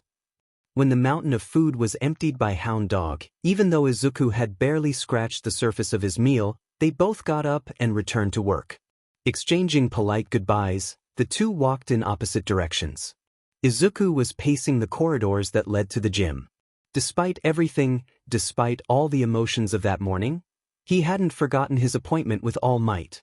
He still didn't quite know what the hero wanted with him, but he was still just happy to help. Whatever he could do. Nonetheless, his steps felt very heavy, and he had to drag them a little. He looked at his feet, trying to put some will into the act of walking. It felt so difficult now. His feet and hands tingled at the bare thought of the daisies. His mind was elsewhere. He knew it. Who could be in love with him? The same question he had asked himself a week before came back to his mind, only stronger. The questions in his head were overbearing and demanded answers, but Izuku didn't have any. He reached the gym without even thinking about it. Finally, his body had taken control of his mind, and the steps made their own way out, without Izuku even commanding them. In what felt like a moment, he was standing right by the entrance of the gym. He shook his head to clear his mind. He would think about the daisies later. Had he erased his computer's history? Oh God. He felt as if he had watched porn at his workplace. He shook his head again. He probably looked like a psycho. Izuku pushed one of the doors and entered the gym. He was almost immediately greeted by All Might. Young Midoriya. His smile was wide and his teeth flashed white. The gym was just as he remembered. Big windows on the two parallel walls. They extended up to the roof, and through them, Izuku could see the blue, clear sky flashed by some birds that flew by. Black dots in the undivided, bright color. Sunlight bashed through them, illuminating the whole space. It was a beautiful day. The sun reminded him of the central disk full of yellow pollen of the flower hidden in his notebook. On the opposite wall of the door he had just walked through, There was a stage. If looked at only from that side, the gym looked more like a theater. It was mainly used for ceremonies held indoors. It was also rumored to be a perfect place for secret kisses. Young love that flourished inside the school's walls and erupted in the privacy of the backstage. The dark spot where wet, innocent smooches were exchanged. Izuku, though, didn't know this when he was a student at UA. He was too busy to be concerned by romance. He had told himself when Aizawa communicated to him to be aware of any indecent acts that could happen behind the wings of the stage. While nothing but good had come out of his commitment and effort and enduring of hardships during his teenage years, it still stung a bit. He didn't have any youthful, innocent kisses to remember now that he was grown. They had been taken away from him by things that were far bigger than himself. Usually, if no installations were present in the gym, it looked very empty. A dark gray cemented pavement covered the whole floor. That day, though, there were some installments. The gym resembled a city. Tall buildings covered the whole space, rising almost to the roof. They looked like apartment buildings. They were gray and windowed on every side, and they were surrounded by streets. Everything was as detailed as possible. On those streets, Izuku could see signs, graffiti, flower beds, trash bins. Flower beds? What kind of flowers were there? No daisies. Stop, he commanded his mind. Inside those buildings, simulating fights and rescues, were All Might students. He immediately recognized them. They were his students too. It was the first year to which he had confessed he loved flowers. He knew all their names by now, even though only a week had passed and he had seen them no more than a handful of times. There was someone different, a different person, an oddity that stood out from all the other innocent, bright-eyed adolescents. Ah, you extras. Kaken was there. Young Bakugo language. All Might scolded him from Izuku's side, shouting just loudly so as to be heard. Izuku didn't understand. Why was Kaken there? And why was he himself there? He thought All Might needed help with evaluations, but if Kaken was there, what was the purpose of his presence? Kaken jumped from the rooftop of a building to another. And while he did so, he shot a look at All Might. And then at him. Izuku felt slightly uneasy under the hero's gaze. Kaken gloated. He was in his element. Too bad the feeling couldn't be shared by Izuku. They truly lived in different worlds. He couldn't be a hero anymore. But still, he could appreciate Kaken's handsomeness from the sidelines. Even though he was basically a walking menace and was now actively assaulting young students. Were his students proving their worth? Was Kaken the villain in that situation? Just like he had been when the two of them fought in the same environment, all those years ago? In their first year, during a simulation, Kaken had impersonated a villain with Uraraka. Izuku and Ida had to outbest them, and they did. Even though that had cost him more scars on his hands, Izuku had won. They fought again, months later. When Kaken cried in front of him for the first time. A long time had passed, but the guilt and resentment he saw in Kaken's eyes that night, he could never forget. Not in a million years. He looked different now. He had regained his pride through time, experience, and growth. He had fought alongside All Might. They had won, together. Kaken was looking particularly haughty now, while he bit down on adolescents with no years of experience behind them. Izuku smiled at Kaken's wide grin. He could be so childish, sometimes. Young Midoriya, I have a very important task for you. All Might smiled and placed a hand upon his shoulder. His grip was strong despite the weakness of the ex-hero's body. Izuku smiled back, his gaze finally leaving his friend. I was just about to ask Dash, but he was interrupted. Everyone here. All Might shouted just beside him, the loud noise making Izuku flinch a bit. All of the students, one after another, placed themselves in front of their two teachers. Kaken did too, as if waiting to be instructed. Maybe he was clueless as to the reason for his presence, too? Kaken stood there, beside the kids. The misplaced piece of a puzzle that didn't fit anywhere in that image. He was in his suit. It never got old for Izuku how good he looked in his new suit. He had probably been there for a little while, too, because Kaken's hair was slightly damp, some strands falling wet on his forehead. His skin was shiny with sweat. But today's lesson is going to be on the matter of savings. All Might began. All eyes were fixed on him. Kaken and Izuku looked at each other. The hero crossed his arms, and the teacher slightly blushed. When on a mission, how much of our acts as heroes are made for valor, and how much are made for parade? All Might continued, ignoring the exchanging glances between his ex-students. You all need to be very careful. You must always measure your ego's desires with your professional work. All Might turned his head to Izuku. Young Midoriya, who is also your teacher, will be of great help today. Izuku was fully confused. As you might know, young Midoriya and I do not have any powers. It was risibly still a touchy subject. You will need, in turn, to save young Midoriya from different dangerous situations. All Might continued. And then Izuku, stupidly, remembered what All Might's teaching subject was. Heroism. The students had to prove their heroism. Izuku's cheeks turned pink. Kaken grinned at his reaction, but looked away from him. You all will show me how you face the mission. The goal is to be heroic, sharp, and quick of thought. Not to think about yourself or how you look, but to find the more efficient way to resolve the problem. All Might smiled. His voice echoed through the tall ceilings. That was exactly what Aizawa told him that morning. Anyone who can get into this school these days is practically guaranteed to become a professional hero. We have to be strict so that they don't turn arrogant. That was what All Might was trying to accomplish. Teaching the kids to be heroes, not XHBs. But why did Have to be the test subject of that experiment? And why was Kaken there? Izuku didn't need to voice his questions. All Might immediately answered him, as if reading his thoughts. I have also invited young Bakugo Kaken growled. Sorry, Great Explosion Murder God Dynamite, to be an example for you younglings. He pointed his open hand, palm up, towards Izuku. Great Explosion Murder God Dynamite. He pointed towards Kaken, then back at him. Will rescue young Midoriya. Silence fell. What? Izuku looked at Kaken. The hero looked back. Their gazes intertwined. Both were shocked. Their eyes were wide, and their mouths were slightly opened to say something at the same time. They didn't say anything. Izuku mentally scolded himself for not saying anything. He reprimanded himself for not putting a stop to this when he still could. He couldn't anymore, clearly. He was trapped in a building that was on fire. He stood, his back against a wall that would have soon collapsed. He was waiting for All Might's cue. Kaken was probably at the base of the building, waiting for his cue too. Izuku couldn't do much besides staying there, frozen on his feet. Flames were blazing all around him, slightly scorching his skin. The temperature was very high.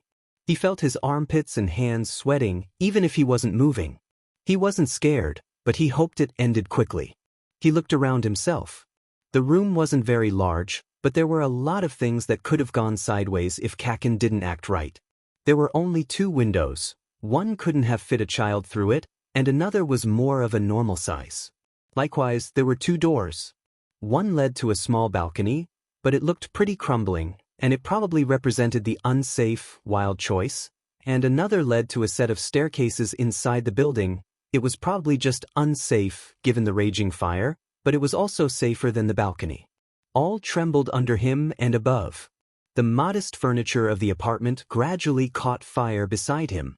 It looked cheap, made of unsafe, flammable materials. If it were for him, he would have gone in and out in quick, clean movements. He probably would have tried the safe route first, and if it wasn't possible to go through the stairs, he would have quickly run through the balcony and descended the building with the help of nooks and crevices, bringing the rescued to a safe space. It was a sticky situation, but not an unsolvable one if dealt with care and a clear mind. For a moment, Izuku forgot he was the one in need of being saved. By Kaken. That was certainly a new, unexplored feeling. While buried deep in his thoughts, the loud noise of a horn could be heard from the gym speakers. The cue. Only a few instants after, Izuku heard another loud noise. An explosion from outside the building. Kaken came crashing from the window that fit him, breaking it completely. The hero landed on his feet, and in a few steps, he closed the distance with Izuku. Izuku drew back against the wall. Almost on the tip of his toes, completely splattered against the wall. Now he was scared. Kaken had taken the most unsafe route of them all, the one Izuku hadn't even considered. "You moron! What are you doing?" Izuku's reaction hadn't gone unnoticed by Kaken, but since the window he had shattered sent little pieces of glass across the whole room, he felt justified for his gesture. Kaken could have permanently scarred him with shards if he had been only a little bit nearer the window. "Kaken! The window!" Izuku shouted as the whole building trembled. It turned out that that window was the only thing holding the whole apartment together, being placed adjacent to the two mainstays that helped the room stay in place. The explosion from Kaken's showy entrance had snapped the mainstays in half. Kaken turned back, and the whole room trembled. The ceiling was about to collapse on them. In a single movement, the hero grabbed Izuku by the waist and picked him up with one arm as if he were made of feathers.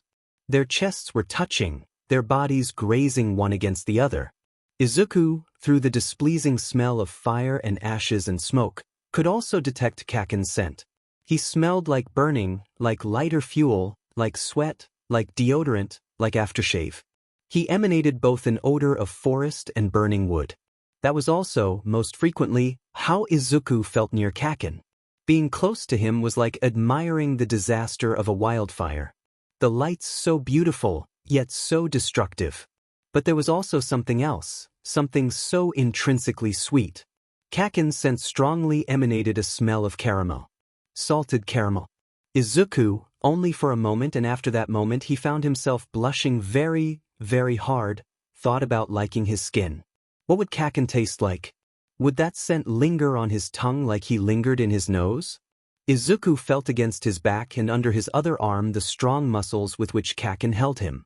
His biceps pressed against his shoulders, so powerful and strapping. Izuku blushed hard. His cheeks were on fire, even more than the room itself. In his head, he blamed the heat. With his free hand, Bakugo let some explosions come out to remove them from the room. He went for the balcony, and, of course, smashed the door that was in the way. All while Izuku was still under his arm. When they were finally on the balcony, as Izuku had predicted, it crumbled under their feet. Izuku let out a loud gasp as his feet slipped through the rubble of the once barely stable platform. Another few explosions. Kaken brought them into the air. Izuku hugged him tightly, his heart racing. He tried to cling to his friend as best as he could. While in the air, Kaken began laughing menacingly. Loud laughter left his mouth, his grin ever so wide. Izuku looked at him. His eyes glowed in the reflection of the fire. He was putting on a show. Then they landed on the rooftop of another apartment complex just in front of the one they had been in seconds before. Izuku's feet hurt because of the impact. He was still holding on to Kaken. Kaken said nothing. Another explosion broke them apart. That time it wasn't one of Kaken's. They turned their faces towards the other building. It had blown up and completely collapsed on itself. They looked down at All Might at the same time. All Might was smiling. When order was restored, the building fire was turned down, and the structure was rebuilding itself in that exact moment. And when Kaken and Izuku were back down on Earth level, All Might began talking to his students. "What do you think young B Great Explosion Murder God Dynamite has done wrong?" he asked. "What?" Kaken answered. He was now at a safe distance from Izuku. "What cha mean wrong? I saved the goddamned idiot." Kaken pointed to Izuku. Izuku was still blushing. He couldn't let a word out. All Might laughed loudly. "Don't be intimidated, younglings. While Great Explosion Murder God Dynamite is a pro-hero, even the best make mistakes." Kaken growled in response. One of his students raised her hand. Izuku remembered her. She was Mio Sakurai. She was a brilliant young woman, probably Izuku's favorite from that class, even though he would have never admitted it. Her quirk, feline, gave her a cat-like appearance. She had feline traits, a couple of long whiskers on each side of her face, and furry ears on her head. She was very stealthy, could run on all fours, and could perfectly see in the dead of night. Mio was also very intelligent and curious. She had been one of the first to intervene in Izuku's classroom and always asked the smart questions, too. She took notes and was always attentive.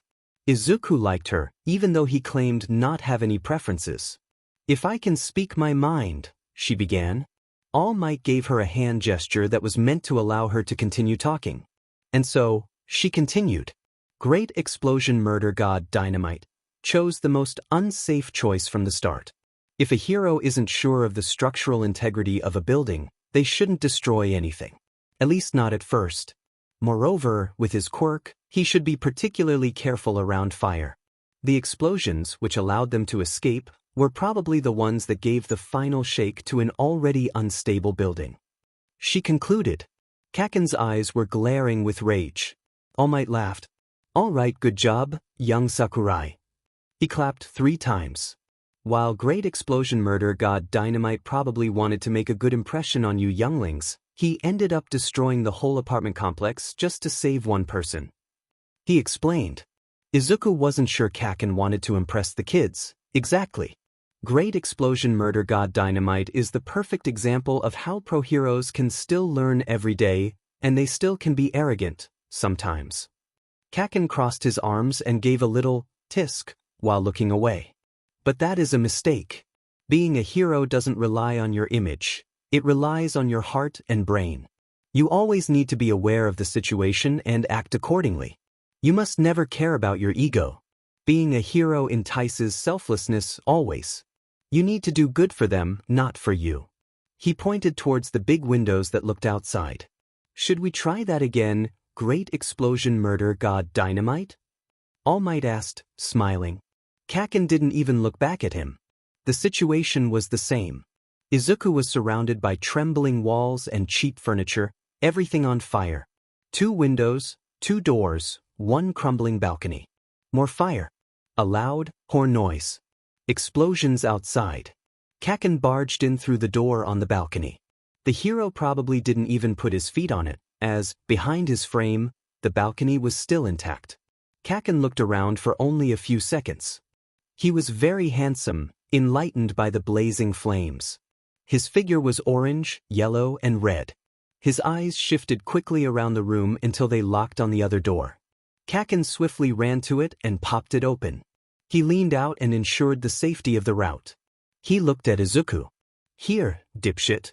Izuku moved fast, but the floor under his feet felt unstable. More trembling anticipated his steps, and a crack in the floor quickly turned into a sinkhole as soon as he put his weight on it. Kaken's eyes widened, and Izuku's mouth escaped a silent cry for help. Kaken ran towards him and grabbed his arm just in time, before Izuku could fall. There was nothing under the soles of his feet. His heart was pumping in his throat. He hoisted himself up with the help of his friend, and hands still holding, Kaken guided him to the door. The stairs were safe and they got out in time. All Might clapped. They finally let their hands go. Izuku's face was completely red. Izuku spent the whole evening being rescued by different students, each time he was in a different situation. He got tossed around and around, under the studying gazes of All Might and Kaken. It turned out Kaken was actually the one to help All Might with his evaluations, not him. The question of why he had been called to be there still burned in his mind. And actually, why was Kaken there either? Izuku's face had been red-blooded all the time. Even when he was trapped inside the walk-in freezer of a butcher shop. His face was still burning hot. The feeling of being rescued by all these kids, as if he were a normal civilian, just reminded him of how he was now. He was a civilian. He was normal. Izuku sincerely thought his face would never go back to its normal color.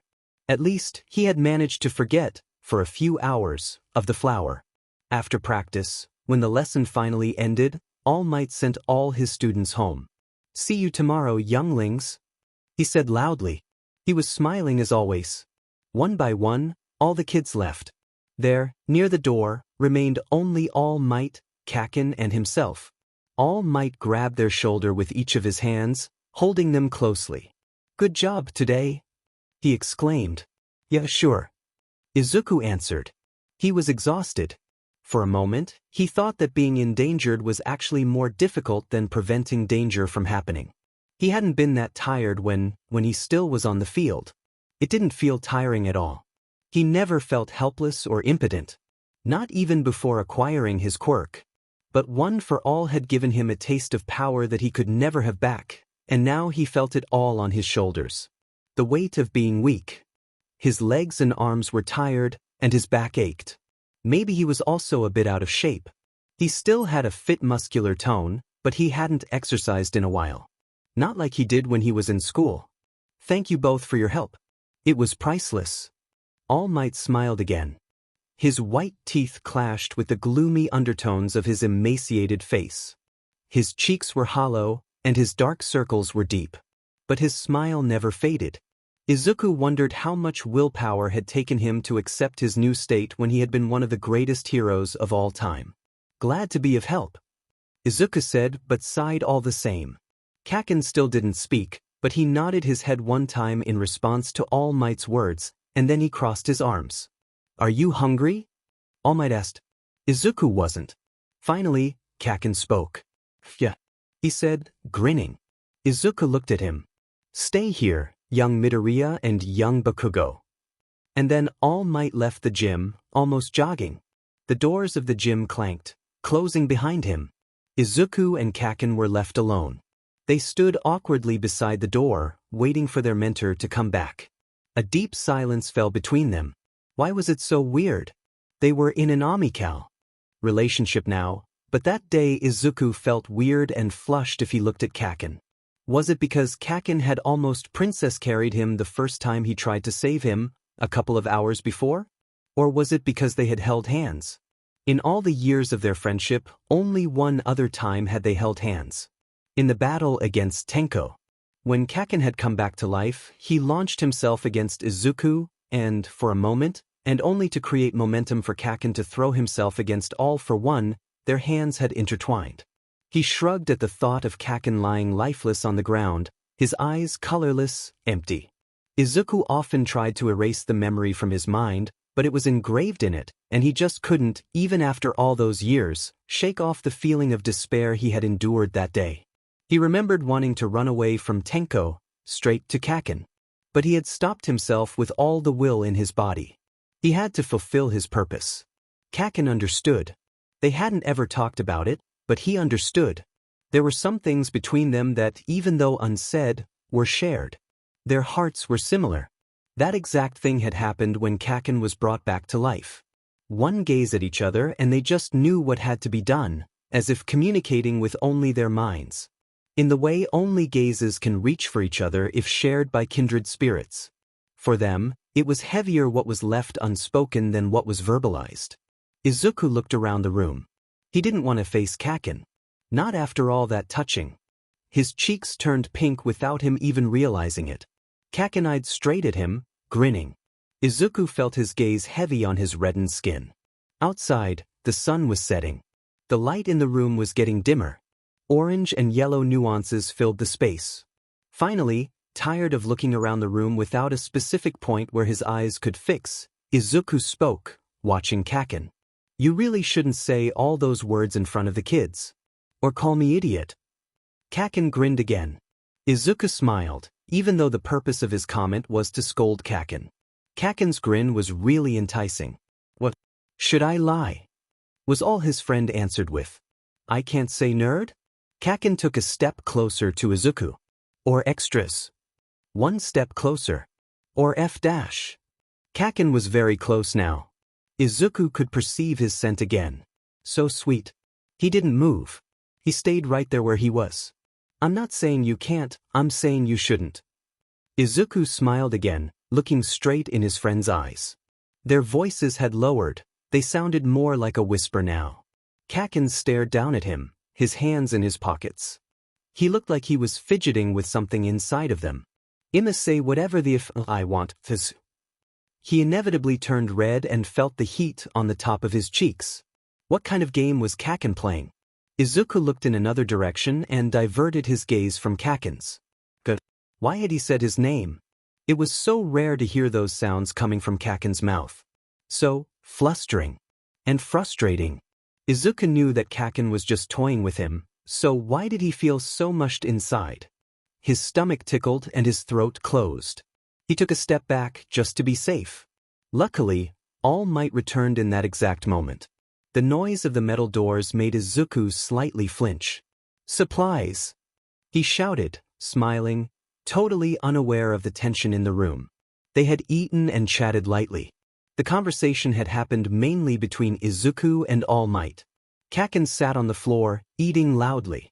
All Might explained that lunch rush was still there, despite the hour, and had fixed something to eat for them. Something. The paper bento in front of Izuku was overflowing with food.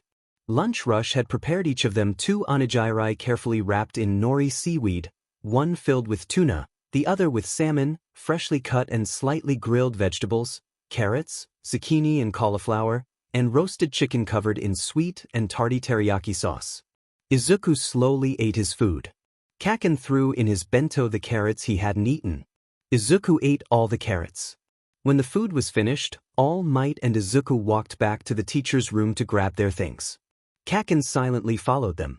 Izuku grabbed the journal that he had left on top of the desk. Kaken looked at it intently, as if trying to discover something from outside the closed pages. His gaze burned, and when Izuku noticed it, he quickly put the notebook inside his briefcase. They left the building, and it was dark outside by then. They parted ways, and Izuku headed for the bus stop.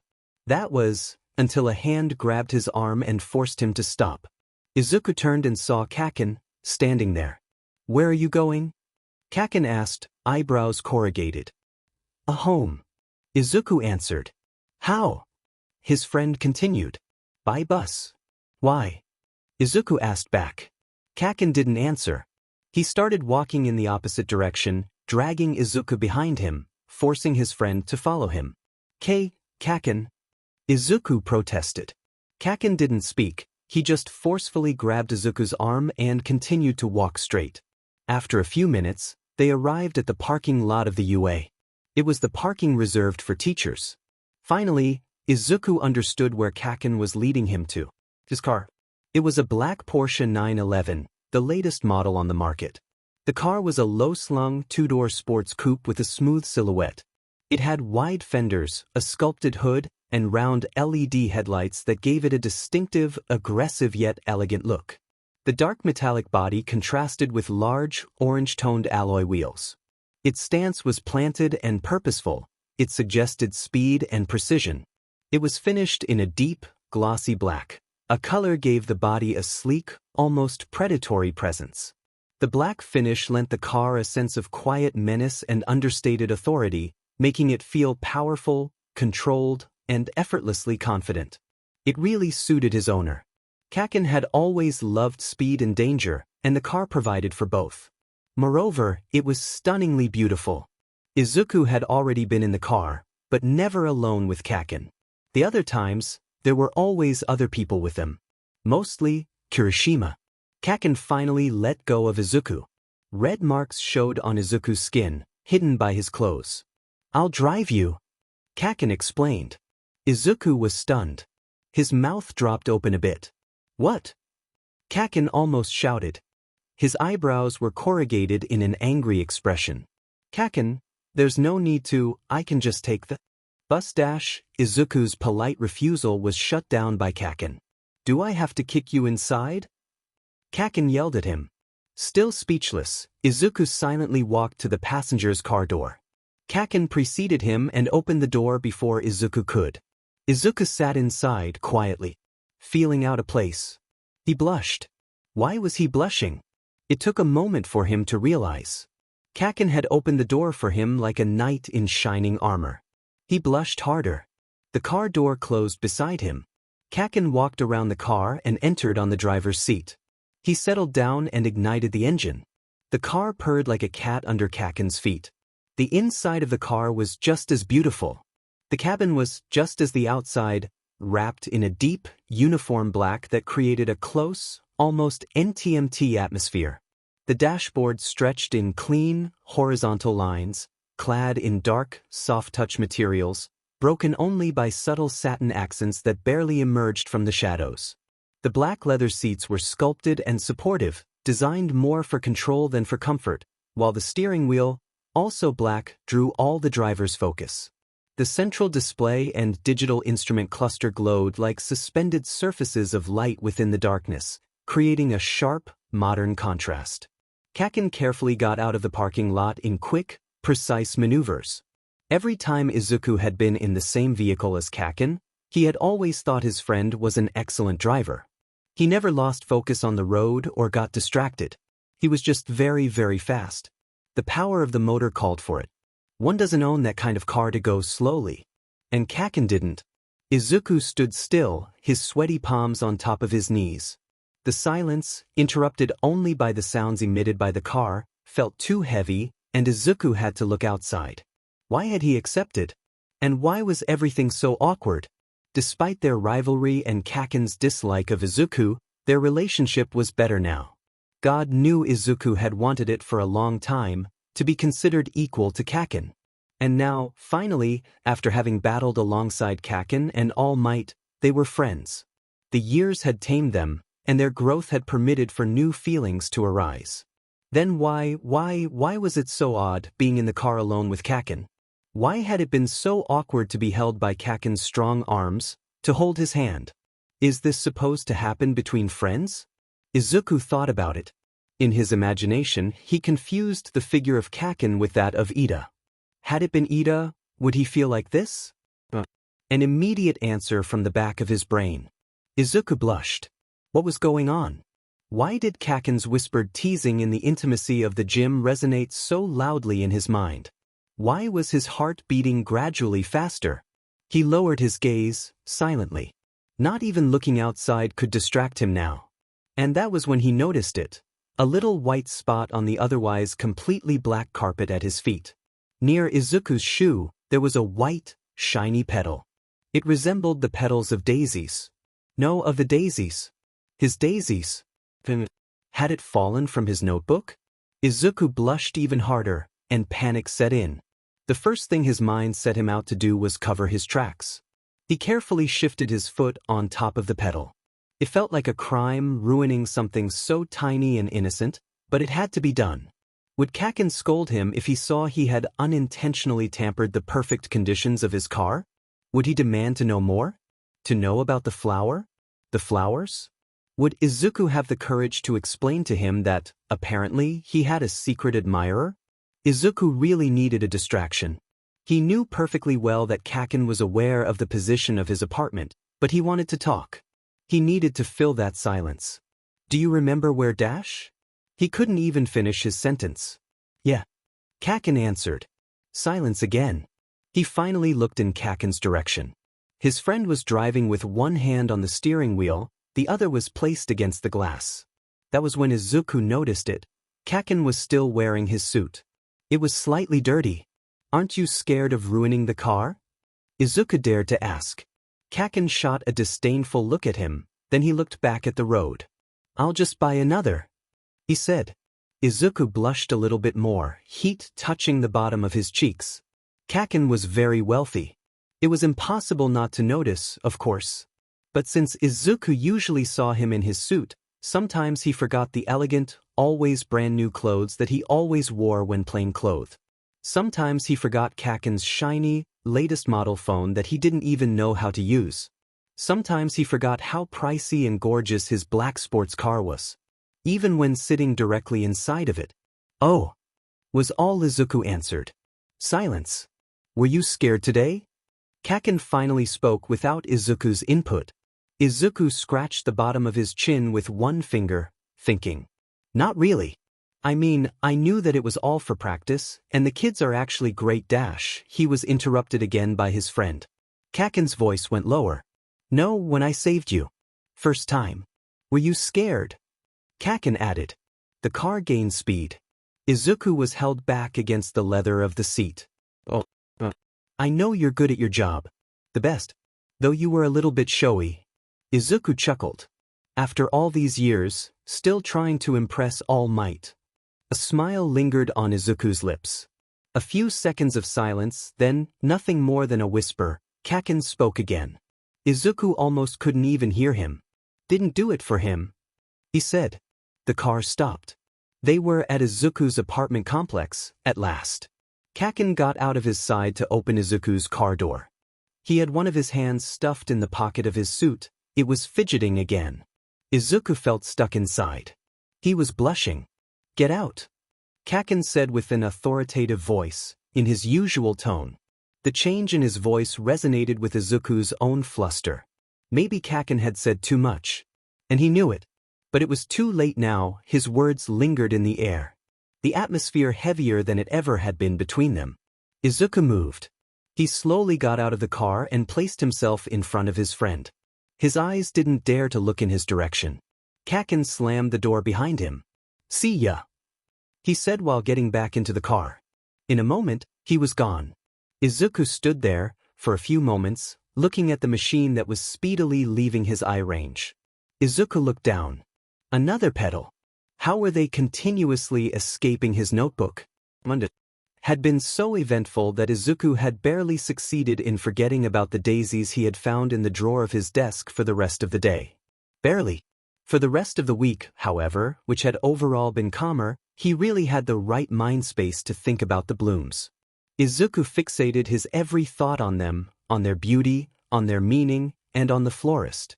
Every day, when he opened his eyes under his ruffled, green hair, the yellow tulip on his desk haunted his gaze. And when he didn't look at the already dried flower, he ogled the dried-to-be blooms secretly hidden in his journal. Every morning, the flowers stained the paper a little bit more. Where once there were only yellow stains, other colors began to transpire, little spots of gray and green appeared as well, a sign that water was leaving the body of the flowers to be forever imprinted on the incriminated notebook. With each day passing, the flowers were withering more and more, but, oppositely, the thought of them grew more and more in Izuku's mind. Izuku looked at them very often. Without even wanting to, the lingering desire stuck in his head acted without his consent, and he frequently found himself swiftly and softly opening the pages of the journal. He caressed the paper, subtly revealing his wish to graze the flowers instead. But he couldn't ever touch them. He didn't dare to, as not to ruin their integrity. Nevertheless, like some antique, precious paintings that are believed to be ruined by the human's gaze, Izuku looked at them so much he began to worry he could ruin them just with his eyes. Along with the flowers, the thought of Kaken began to linger as well. The sweetness of his smell. After years of knowing the guy, how could he have never noticed? Izuku and Kaken probably hadn't ever been that close before. Or, maybe not long enough for him to grasp the scent. Or, even, Izuku just wasn't searching for it. Every time they had fought, touched, spoken, every time they had argued or cried or teased each other. Every time they had been near. The scent had always been there, but it had never unveiled itself to Izuku's senses. And that was certainly unusual, Izuku being so detail-focused. He was generally able to notice little things others couldn't. The particular use that could be made of a certain power, the only weak point of a particularly nasty villain. The color of things, the feelings of people. He'd usually get that. Usually. But maybe there were things he couldn't get.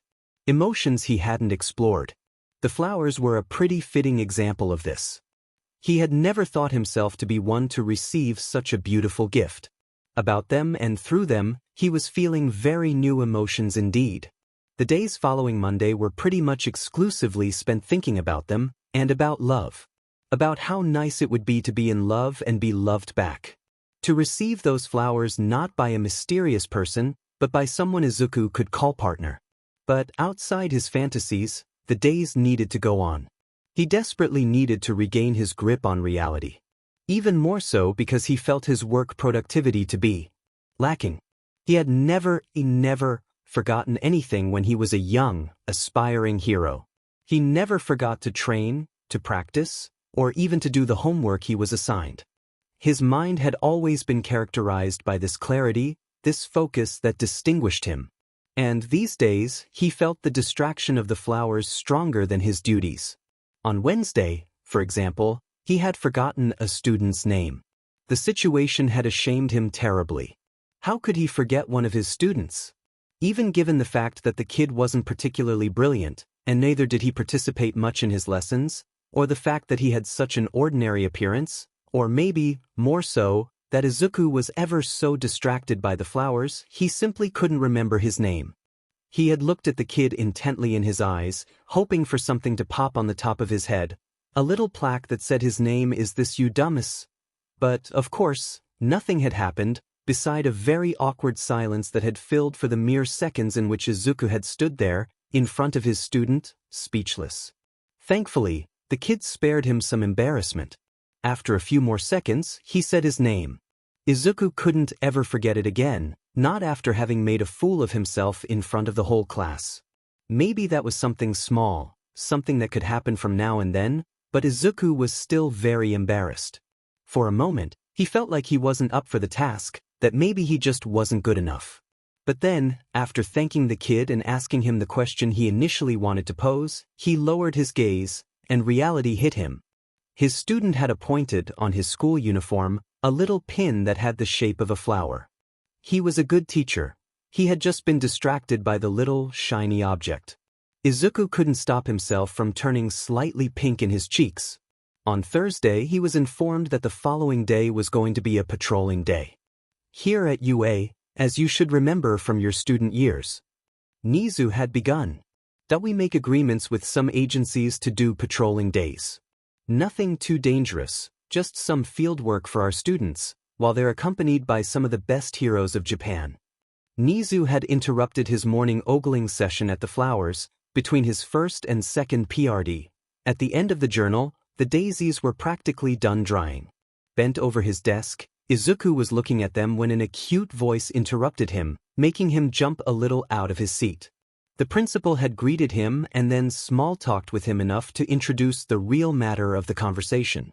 Tomorrow, Endeavor's agency and their heroes will work with us. We even have news of a particularly stubborn hero that has never agreed to do patrolling days with the school, so it's going to be a very exciting day, especially for our students. Nizu continued.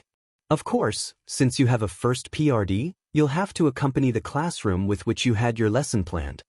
Nizu smiled calmly. Izuku instantly felt a weight fall on his shoulders, and his eyes widened with unsaid questions that traveled fast in his mind. Fortunately, Nizu seemed to understand his unspoken worries. Don't worry, Izuku. You are not required to have powers to accompany the students. He smiled again. As I've said, the field work is easy, and there'll be plenty of professional heroes with you all. Nizu's comment struck a bit too close to Izuku's heart. It was as if Nizu had interposed a tragic difference between him and professional heroes. They are, you aren't. Don't feel scared, real heroes are going to be right there with you. Izuku ignored the burning in his heart. Oh, that's no problem at all, sir. Nizu had told him many times to drop the honorifics, but Izuku just couldn't seem to shake off the habit. Nizu was still his employer after all. He was met by a tiny smile on Nizu's lips. The scar on his furry face contorted a little, following his expression. I'm wondering why this hero didn't want to work with us. Izuku asked. Nizu's smile quickly became a grin. He chuckled. Well, this particular hero has said many times that would be, and I quote, a FNG waste of his time. Izuku's eyes widened at Nizu's use of curse words. They really clashed with his appearance, just like the scar on his snout. There was only one hero who could have answered like that to UA's principal, and he knew him very, very well. Kaken. Izuku stated, sighing a bit. Well, of course. I really don't know why he has finally agreed to work with UA. Nizu chuckled again, covering his mouth with his paw to stop from erupting in a big, full laugh. The corner of Izuku's lips went up in a half-hearted smile. Anyways, Nizu recollected himself. You'll be expected tomorrow here at school, and then with your classroom, you will move to Endeavor's agency. From there, the patrolling routes will begin. Nizu concluded. He shook Izuku's hand with his tiny paw and he left the room. Izuku still couldn't believe it. How unlucky was he to have to work with Kaken just a few days from their awkward encounter in the school's gym and the even more awkward drive home. The touching, the whispering, the hand-holding, everything burned anew in Izuku's mind. Kaken probably didn't know that Izuku would be required to go, but that didn't make it less weird. How was he going to confront Kaken if he still felt his friend's scent lingering in his nostrils? Izuku shook his head to clear his mind. It wasn't like he had that much choice anyway. He had to go, whether he felt ready or not. He had to face Kaken again. He just really hoped to be assigned to someone else rather than to Kaken's team. He was assigned to Kaken. Moreover, it was just going to be the two of them, no third party. While some other teams consisted of 3 people, 1 teacher and 2 professional heroes, their team was comprised of just the 2 of them and 3 students. While the kids effectively wore earbuds to instantly communicate with them to report any weird activity, they were still expected to keep a certain distance from them to really make some experience for themselves. So, it was going to be just Kakin and him strolling about the city for some hours, alone. A situation in which Izuku totally did not feel awkward, after having imagined liking his friend's skin. But then again, didn't the agency and its heroes choose the pairs? Maybe Kakin preferred to stay by Izuku's side because he was worried that Izuku, being quirkless, would be at greater risk of being harmed if not paired with a good hero? The thought was both comforting and disheartening in Izuku's mind. While he appreciated Kakin's thought, if that was the case, he would have much rather preferred to be considered strong, or at least, capable of defending himself. But he wasn't. Not as much as he wanted to, anyway. These thoughts were still all useless fruit of Izuku's imagination. Maybe the pairing had been casual, and they just happened to be brought together. Still have to understand why they would send a quirkless loser like you on patrol. It was the first thing Kakin said to him after Izuku had dismissed the students on the patrol route some minutes before. Kakin's snarky comment wasn't actually that uncalled for. Izuku had thought about it too when he had first received the information, but Nizu had assured him that his presence wasn't misplaced and that every professor eventually did a morning patrol with his students. Even All Might had done some. All Might was, to Izuku's knowledge, the only other quirkless teacher at UA. Not considering the teachers who had damaged their quirks in battle, like Aizawa. They were the only ones without any power at all. Another thing that linked him to his mentor. It was weird, after the tension of some days before, just walking normally alongside Kakin. Like nothing had ever happened. Izuku really felt like it had all been in his head. All the unnecessary touching and lingering of whispered words. Both in the gym and in Kakin's car, always when they were alone. Some color traveled to Izuku's cheekbones when Kakin finally spoke to him, even if it was just to tease him.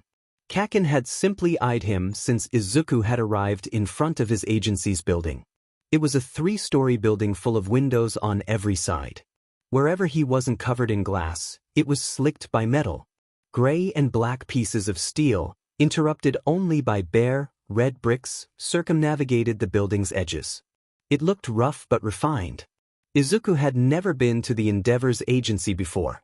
He knew Todoroki didn't work here, but had done his internship here when they were young.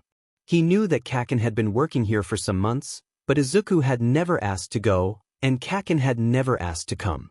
Now that they were walking away from it, the building's stance haunted him, still. And Izuku increasingly felt in his heart the pressure of being left alone with Kakin. His heart, unbeknownst to reason, was pounding harder and harder in his chest. He played with the fabric in his pockets as they walked. Izuku didn't know if Kakin was expecting an answer to his statement, but he gave one anyway. Principal Nizu said that every teacher goes on patrol, with or without a quirk. He stated matter-of-factly. Kakin chuckled. I guess if that skinny F can go on patrol, so can you. He said, clearly referring to All Might. Kakin was grinning. There was no reason to, but Izuku blushed a bit. He chuckled in turn. How's the teacher life treating a nerd like you? Kakin asked. Izuku looked at his feet and smiled. I guess fine. I like the kids. I really like the job. It's just, I didn't expect my life to turn out like this. He sighed but kept his smile on as he turned to his friend. I guess it's still treating me pretty well, all things considered. All things considered. Those words fell stiffly between them. There had been a lot of things to consider in Izuku's life up to that point. Kakin's eyes gleamed in response. Izuku probably could have guessed why. The thought of that day at the hospital, when Kakin understood that Izuku had lost his quirk. They had never spoken about it after, about that brief encounter in the gloomy, gray hospital room, but Izuku guessed it still weighed heavily on Kakin's heart as well. As Izuku had barely found a way of grieving and coping after having lost his quirk, Kakin, he guessed, had to find his way to grieve too. After all, Kakin had lost the only other person he considered on his level, a match to his insanely strong abilities and exceptional intelligence. With a heart as proud as Kaken's, to recognize something that important and lose it altogether. It couldn't have been easy. Despite how much he wanted to, Izuku couldn't be that person anymore. Not ever again. He felt sorry for Kaken even more than he felt sorry for himself. Izuku had had fair his time with the quirk, he had fulfilled his purpose, he had put a stop to the curse, while Kaken had barely grazed the surface of the potential he had found in Izuku's quirk. Almost at the same time, Kaken found and lost the perfect rival. Izuku looked away from him and kept on walking forward, the freckles on his left cheek being overthrown by redness. The scar on his right cheek became equally brighter in color. They kept walking in silence for a little more, following his student's steps from far behind. "Neither did I," Kaken muttered, voice low, after a while. "Huh." Izuku turned his head to face him. He had almost forgotten what they had been talking about just some seconds before. "Your life? Didn't think you'd end up a teacher." "Not with your dash." Kaken stopped himself, both verbally and physically. He stood on his feet for a second, silenced. Izuku had to turn his head back and stop, too. He tried to smile as best as he could. "I understand," that's what he wanted to say to Kaken because, ultimately, Izuku knew that his friend was probably the only other person to have experienced the loss of what could have been as much as him. "Trust me, I understand," conveyed by a trembling, barely stretched-out smile hidden under his scars and freckles. Maybe he didn't, after all. Maybe the loss had been too big, too painful. But Izuku was still living, and that counted for something. They probably hadn't spoken like that since the hospital, now that he thought about it. Kaken, like that time, wasn't looking directly at him. Back then, he was staring at the cold, monochromatic tiles that paved the floor. Now, he was looking at his own feet over the hard concrete of the sidewalk. Kaken had looked so desperate, then, as if more had been taken out of him than out of Izuku himself. But, thinking back, Izuku saw worry in those eyes, too. Apprehension. Relief, when he knew Izuku was finally safe. Already then, their relationship meant much more than Izuku realized. "We'll lose them." Izuku tried to shake his friend from the stasis he had fallen into, pointing towards the direction where his students were headed. Kaken finally looked up at him. "Yeah," he answered. His voice was lower, just like before, softer. It was rare to hear Kaken speak like that, just a low mumbling of words no one else could understand but them. Izuku remembered, and the thought brought him to a smile, a sweet, sweet time, after the big fight, in which Kaken had to let his heart rest and heal, and he had to forcefully keep in check his temperament. His usual yells and big fights were substituted by sharp words carefully hyphenated at a normal volume, slowly piercing through the heart. While the snarky comeback stayed, the necessity was also able to show another side of Kaken. A hidden, secret gateway to a world of pitches and tones nobody could think Kaken capable of. Izuku had loved it. Kaken had found yet another way to surprise him. Plus, it was fun to see Kaken woodenly curse under his breath, without being able to do much more than that. "What are you smiling about?" Izuku had forgotten he was smiling. "Nothing. Just thinking about school." He convened. Kaken couldn't scream then, but he surely could now, and Izuku didn't want to ruin the moment of peace. Kaken agreed, and everything went back to quiet. Izuku could hear so clearly the sounds of the city: cars, some birds above them, a few people chatting, a dog. Everything stilled for a moment between them. Izuku felt at peace with himself like never before. In front of Kaken, he could unravel while doing nothing but talking. Despite the rivalry, despite the bullying, despite the ignoring, the hating, the nasty comments, the tears, the shoving, had always been there. He was a solid structure against the uncertainty with which life had treated Izuku. Roll the dice, draw a card, but look up and always see that same face in front of you, staring back at your eyes with a pair of corrugated eyebrows and a sharp grin. Izuku's heart skipped a beat. Was he only now realizing the importance of Kaken in his life? How his presence mattered, how his absence weighed. The silence inexplicably felt heavier. They were passing by some boutiques. The stores looked pricey and elegant. Some exclusively sold perfumes. Izuku glanced at a window shop. There were some white shelves surrounded by flowers and vines that showcased some high-quality fragrances. Beside them, 2 posters. One of Takoyami, near his own, branded perfume, and the other of Hagakure. They portrayed 2 very different vibes. Hagakure's skin was glowing in a lot of different colors. It was always amazing, seeing her in her true form. She was very beautiful. She still looked youthful, unlike Izuku. As for Takoyami's poster, it was like Hagakure's picture had stolen all the light from his. Takoyami was between shadows, barely visible. The only thing popping on the image was the perfume's catchphrase, "Black wings for you." When was the last time he had heard from them? He barely remembered. Different schedules. Not that he had ever been really that close with either Takoyami or Hagakure. But, it still stung. They were very busy. He, on the other hand, had all the time in the world now that he had no quirk to account for. Now that the life of a hero he had always dreamed of and barely tasted had been taken away from him. Izuku looked at the showcase for a little too long for Kaken to go unnoticed. "I wouldn't even spray that sheet on my dog." Kaken side-eyed Takoyami and Hagakure's fragrances. Izuku chuckled briefly. Kaken was on his side without even knowing. "They look good though. The pictures." Izuku tried. He just wanted to get something more out of him. Izuku was being nice, as his nature prompted him to, but he also wanted to stir the waters a bit. He wasn't a hero anymore. He could give in to some naughty tendencies now and then. And now, he really felt the urgency of hearing Kaken roasting his old friends. Kaken, as expected, eye-rolled. They sold their already weak image to cheap perfume brands to make some money. And now their name is on some watered-down cologne a 12-year-old wouldn't steal from their dad. Come on. The photos and them too, they look ridiculous. He shot another look at how Izuku recognized it now, quite distasteful picture and added, "You can't see sheet beside that stupid phrase. He doesn't even have black wings. He has a shadow." He screamed. But Kaken had ranted. Izuku exploded in a fat, full laugh. He had to grab his stomach and support himself with one hand propped on his knee. His cheeks flushed a bit, colored by the deep laugh. He almost couldn't catch a breath. When he looked up, Kaken had his arms crossed and was smiling back at him. Not a grin, a smile. Izuku's face reddened deeply. His heart did that thing again. It flipped. It so often did near Kaken, as he noticed in that moment. Did he have a heart condition of some kind? He wiped down the tears that had escaped his eyes while laughing with his index finger and straightened himself. He noted in his mind that he needed to get checked for the flipping heart. "Wow." Izuku vocalized. "I didn't think you resented them that much, Kaken. They are still your colleagues."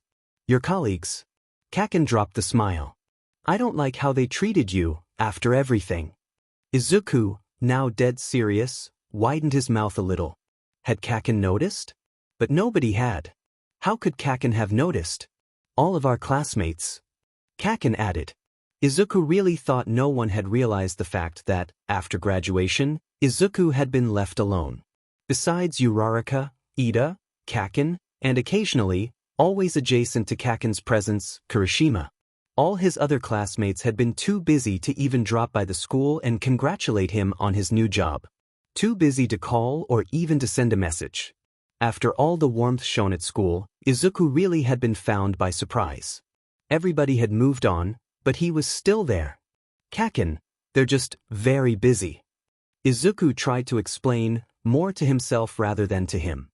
They're professionals now. We have very different schedules." He concluded, not so firmly as he wanted to, as he hoped to. He wobbled on trying to get that last sentence out.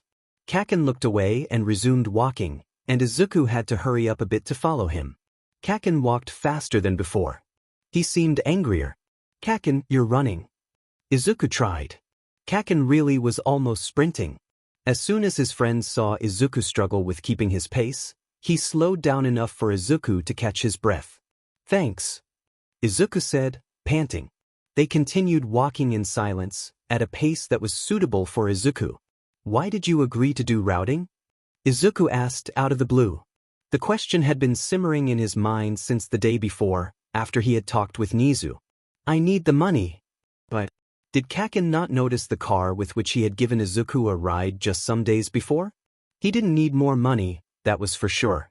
How is it working for Endeavor? Izuku dared to ask. He knew this wasn't one of Kaken's favorite subjects. He usually circled around it, so as not to even bring up the name. But they were connecting. Plus, Kaken had asked about his life. It was only fair to return the question. Kaken grunted as expected. Fine. The old F is not even around on most days. He's always at that goddamn place when that burnt crisp of his son is. Toya's still there? Izuku asked. He hadn't heard from Todoroki in a while either. Tsuke. Where the F do you think he would go? Kaken kicked a piece of rubble looking at his shoes. Fair answer, but Izuku still felt the need to ask. The money is good. And I'm a bit of a leader there. When the dinosaur's not around. Kaken continued answering Izuku's question. A bit of a leader. Izuku's mind went to a faraway moment in time in which Kaken believed, firmly, that he was king of the world. He still pretended to in front of everyone else, but dropped the act a bit when he was with Izuku and they were alone. There were no masks that held in place when they were together, for either of them. I'm happy for you, Kaken. It was heartfelt. Nobody deserved it more than his best friend. For a second, Izuku could have sworn that Kaken had blushed, but the moment was interrupted by the crackling noise of their earplugs. Stance. One of Izuku's students shouted in their ears. The message was segmented and croaking and was hard to comprehend. Kaken didn't wait a moment longer. He sprinted forward with his explosions, leaving Izuku behind. Izuku ran as best as he could, following the direction of his student's route. In no time, his heart was beating fast, and his forehead gleamed with sweat. His legs hurt badly. The muscles on his thighs weren't as exercised as they used to be, and he had to put on extra effort to keep his legs from losing pace. He needed to be sure his students were safe. In the meantime, he tried communicating with them through the earplugs, panting his way through the city. Guys, where are you? No answer. Not even from Kaken. He ran faster, brought himself over his limit, until he finally heard some noise. He recognized Kaken's yells.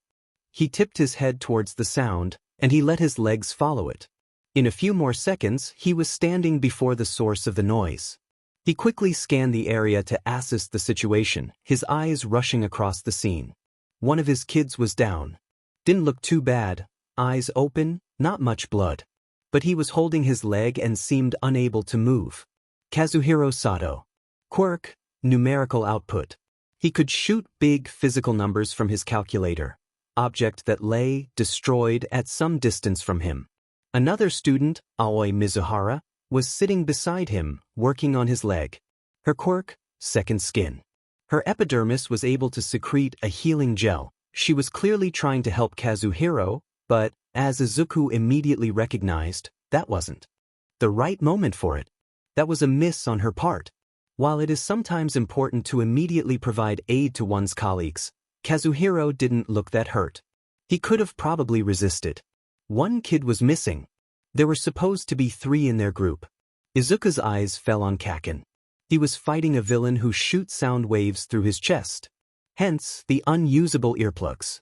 The villain looked young. He probably wasn't older than he had dark hair and bloodshot blue eyes. Kaken wasn't alone. The student Izuku couldn't see before jumped out of a building, confused in its very matter. It was Midori Kanzaki. Quirk, chameleon. Probably one of the best of her year too.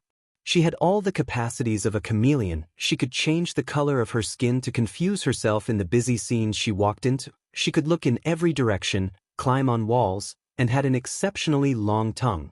Izuku thought about Tsuyu. Midori was very similar to her. She, most of all, perfectly matched his friend's intelligence. UFA scum! Kaken yelled. Both Midori and Kaken were hustling around the villain. Kaken still hadn't taken him out? The question froze in Izuku's head until his nose picked up something. A subtle, annoying smell. Kaken couldn't use his quirk, or everything would have exploded around them, too. Izuku saw the bare fury on Kaken's face. The villain continued shooting towards Kaken and Midori. While Kaken managed to dodge all of the villain's sound waves, Midori was shot. As soon as the sound waves hit her head, she fell to the ground, covering her ears. After a few seconds, she was back up, fighting again. The villain's sound waves immobilized the victim for a few seconds, then the effect vanished. They also physically pushed back, far from their origin. The villain's shirt was ripped through its middle, and Izuku saw a speaker planted inside the center of the man's chest. The sound waves were so powerful they could be seen with the naked eye. They blurred the edges of everything that crossed them. Izuku looked around. The gas had to come from somewhere. In that situation, not only was Kaken unable to use his quirk, but his every little movement could have sparked an ignition. Kaken was still moving fast, but he was careful and it took a toll on him. The villain continued to escape his grasp. Kaken continued to scream towards him, cursing and sweating, increasing the possibilities of the situation escalating. Of this becoming a tragedy. They had to act faster and de-escalate the situation as soon as possible. That quickness returned in Izuku and took him by surprise. Izuku moved without even knowing, just a reflex of his body that had briefly been possessed by something that didn't belong to him. Not anymore at least. A shadow of the sensations he felt when using his quirk. Izuku closed some of the distance between him and the villain. His eyes fell on something at the villain's feet that shed a slight shimmer, barely visible. Izuku shouted. Kaken, Midori, and the villain were dancing around the spot. Now that he had noticed it, the villain wouldn't budge from that point. He would only move slightly to dodge Kaken's attacks. Kaken! Izuku shouted as loudly as possible. While he was nearer than before, he was still a bit to the side and wanted to make sure that they could hear him.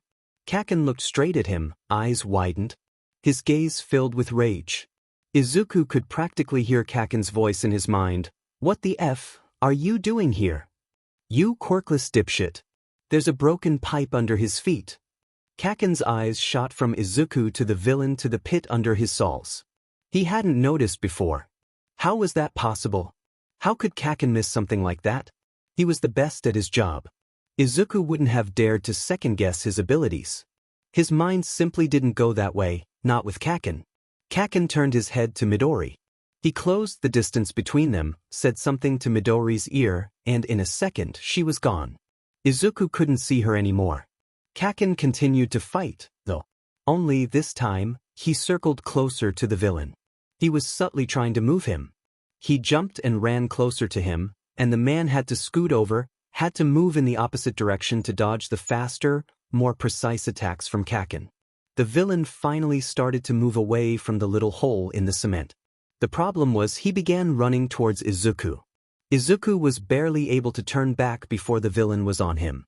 The man smelled like sweat and rusty metal, and he grabbed Izuku by the neck with only one hand.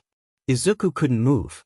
He felt the floor missing from under his feet, his legs trembling mid-air as the villain lifted him to match his height. Izuku's eyes immediately went to Kaken. His friend was frozen in place for a moment. Eyes widened, mouth open. Only for a moment. You done, tongue freak? He shouted. Midori reappeared behind him. Her long tongue was covering the whole pipe inside the hole in the cement. Izuku suddenly realized he couldn't smell gas anymore.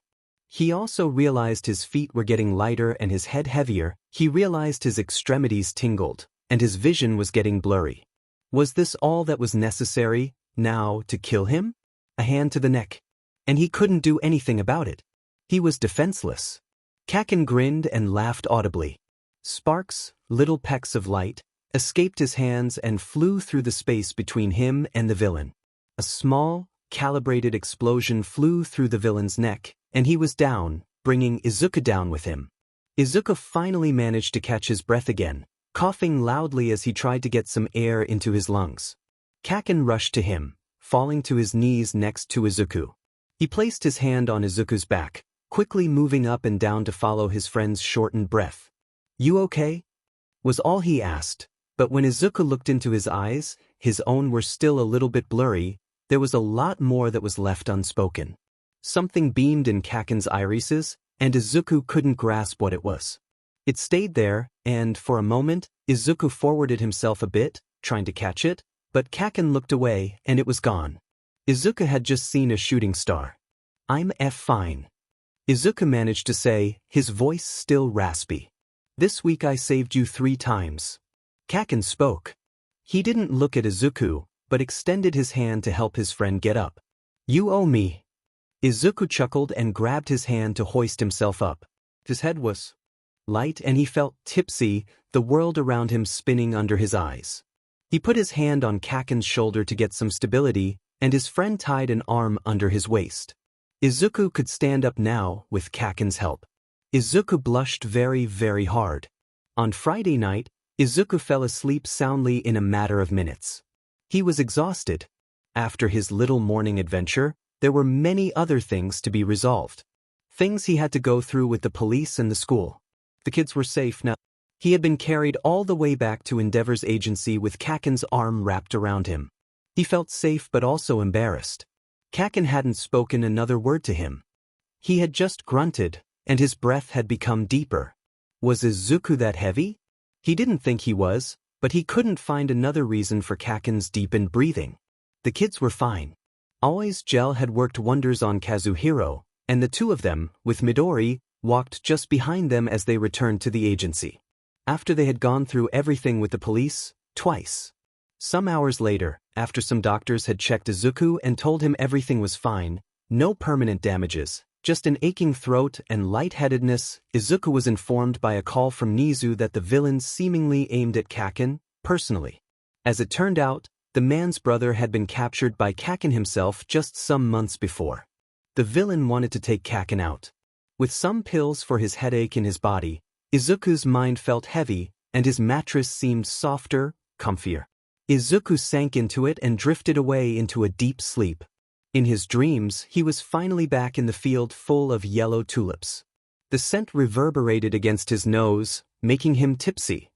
He felt it took over him, taking him by the hands and guiding him as if floating on a cloud over the deliciously colored flowers. He knew it was a dream, this time. He felt aware. Izuku looked forward from the comfort of his cloud.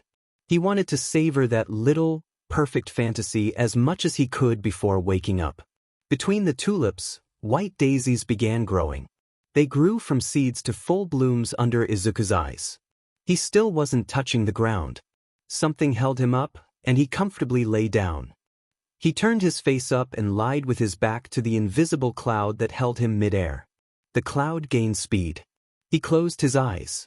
The sun illuminated his eyelids, and he could delineate its outline underneath them. The glowing sphere went dark. Something was placed between it and Izuku's gaze. He opened his eyes, slowly. Kaken was there. He was sitting next to him, legs crossed. He was just above his face, a few fingers away from him. Izuku could smell him again. His scent was stronger than the flowers. It filled his every sense. Izuku closed his eyes again, trying to capture, for a little longer, that sweet, perfect perfume.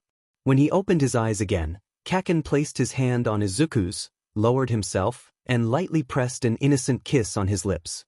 Izuku's eyes shot open in the morning light. He looked at his bedside table. The little electronic clock showed 6:37 a.m. Izuku's heart was pounding in his chest, making it hard to breathe fully. He looked forward. The yellow dried flower sitting undisturbed on his desk. He thought about the person who had gifted the blooms to him. He thought about the florist. Now, even if he didn't know who he was, his dreams had revealed to him who Izuku wanted that person to be. Izuku Midoriya had just woken up from a dream where he kissed Kaken Bakugo. He spent some long minutes thinking about what had happened on Monday, lying down firmly on his bed. He wouldn't dare to move a muscle. Moving meant in his head making it real. Making his fantasies real. Why had he been so flustered by Kaken's behavior? Not only on Monday, but every day. The walk they had shared the morning before, chatting and laughing awkwardly like they weren't used to doing, but how they wished they could. Why hadn't he ever noticed the effect that the man had on him? But maybe he had noticed and just didn't want to accept it. Do friends normally tend to wonder what their other friend's skin tastes like? Do they feel empty and hollow every time they're not together, but full and happy every time they are?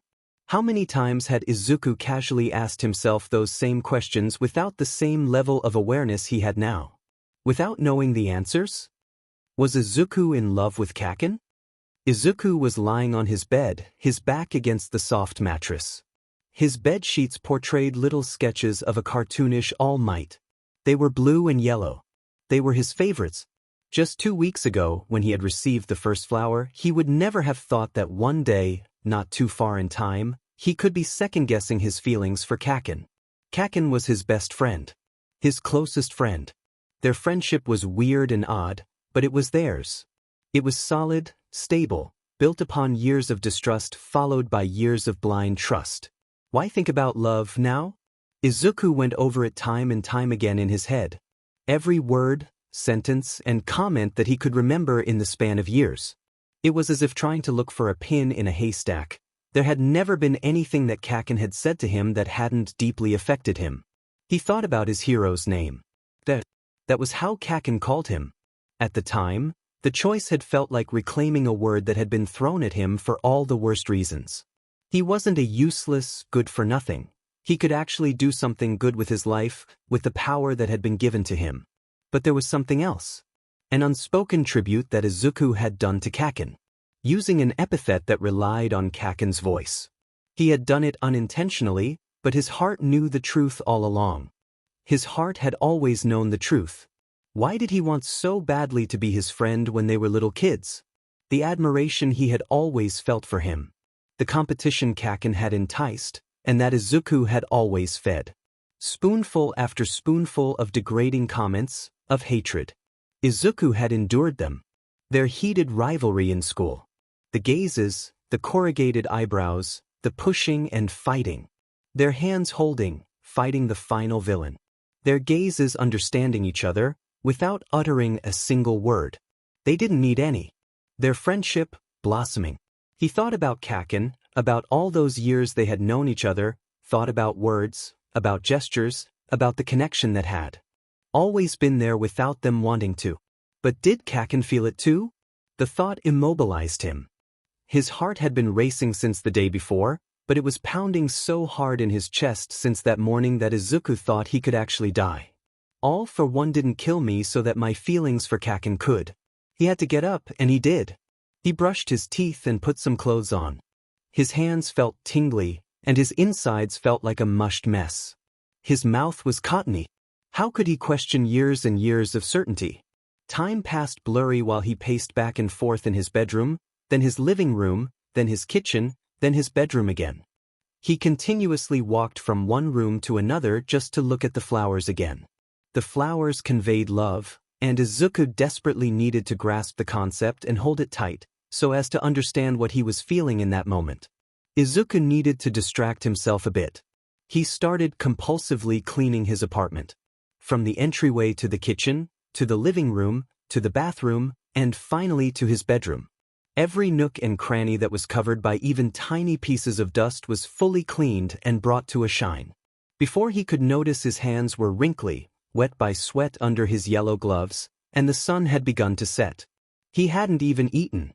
He carefully placed his cleaning supplies back in the drawers under his bathroom sink and lay on his bed. His hands and feet hurt from the kneeling and scrubbing of the day. He turned on his phone. Uraraka had sent him a message. Uraraka, drinks tonight? He looked at the screen as if in a trance. Would Kaken be there? He couldn't face him. Not now. He still hadn't elaborated his feelings. He still wasn't sure they were real. But of course they were. He just needed more time to process them. A whole day of desperate cleaning to push away his every thought hadn't been enough, clearly. He needed more time to understand what to do with those emotions. Where to store them. They felt like a bigger secret than the flowers could have ever been. Izuku felt like he could have confessed in a heartbeat that someone had been giving him flowers, as long as he wouldn't ever have to confess that maybe, all along, he had liked Kaken. Or, God forbid, loved him. What was he to do with that love? Love for a friend who, for half of his life, had despised him? Izuku, I'm not feeling well, sorry. As a matter of fact, he didn't want to see anyone. After he had sent that message to Uraraka, he had turned his phone off. Weirdly, he felt numb. He had to sit down just to be sure his senses still worked. He could touch, at least. The softness of his bedsheets slipped under his fingertips. His mind, like it hadn't been in some hours, fell quiet. He knew what he needed to do to think about this more clearly. Izuku popped straight up and sat at his desk. He opened the notebook that was placed securely on top of it and began writing. I like it when he talks to me, even if he just throws insults. I like it when he worries about me. I liked fighting alongside him. I like it when he's in the room. I like it when he gets angry without reason. I like his eyes. I like how his muscles look. I like his spiky hair. Not to quote Kaken himself, but F-. Izuku really felt something for him. He flipped the page and began writing again. Loving Kaken. Pros and cons. Pros. We're friends. We know each other very well. We like the same things. 'Cause we never spend much time alone. We both have busy schedules. Kaken has never given me any signs of anything that goes beyond friendship. What? Izuku tossed his head. No, Kaken hadn't shown him anything more. Hadn't given him any signs. At least, none that he had been aware of. He continued his list. Does Kaken like men? That was the real, difficult question to be asked. Izuku had always felt attraction for both genders, but what about Kaken? He never spoke in those terms about women or men. Or maybe he just didn't do so when he was with him. Either way, that was maybe the one thing Izuku didn't know about his friend. He flipped another page and stared at the blankness in front of him. I'm never going to act on this. That was the final thing he wrote. He flipped to the end of the notebook, and there lay the little, dried-up white daisies. Izuku carefully took them up with 2 fingers. They had stiffened up. He put them in the tiny vase where the tulip lay still. What was he going to do about that too? Who was the mysterious person behind the flowers, and would they ever come through and confess their feelings to him? Izuku felt bad about having to reject them, but it was going to happen, eventually. He couldn't give in to anyone else's emotions now that he had begun to realize what he felt for Kaken. He couldn't speak about it to anyone either. Uraraka and Ida may have understood, but why bother? The confession would have been purposeless. Nothing was ever going to happen between him and Kaken. The flowers in the vase began to enrage him. He was angry. Those stupid, useless flowers. They had him thinking about love and all that nonsense. He was fine before. He would have never understood, and maybe that would have been better. It was better to stay clueless. But no. Someone had to go and gift him those idiotic, horrible flowers, and he got all tingly inside and dreamt about him and Kaken drifting afloat on a cloud above millions of flowers, kissing and holding hands. Idiot. Izuku could almost hear Kaken's words. We're barely friends, who the F wants to kiss you? Those dead flowers. It was their fault. And Izuku felt the urge to throw them out of the window. But he didn't. He didn't because they were beautiful, and they were thoughtful, and he wasn't a monster. Throwing flowers out of the window, who was he kidding? His brain itched whenever he got the recycling wrong, let alone destroying his window for some stupid romantic tantrum. He placed his hands on his eyes, seeing through the fingers. The dried-up blooms looked back at him, as if scolding him just for having thought something so stupid. Maybe he could just forget. Maybe he could just forget the tension, the touching, and the insults that he heard as if they were romantic poems. Maybe he could just forget that dream. That could be a plan. Forgetting, going on with his life. He got up and began pacing back and forth, again, in the cramped space that was his bedroom. He could do that. He could forget. Very quickly, Izuku could feel his brain working up a nasty headache.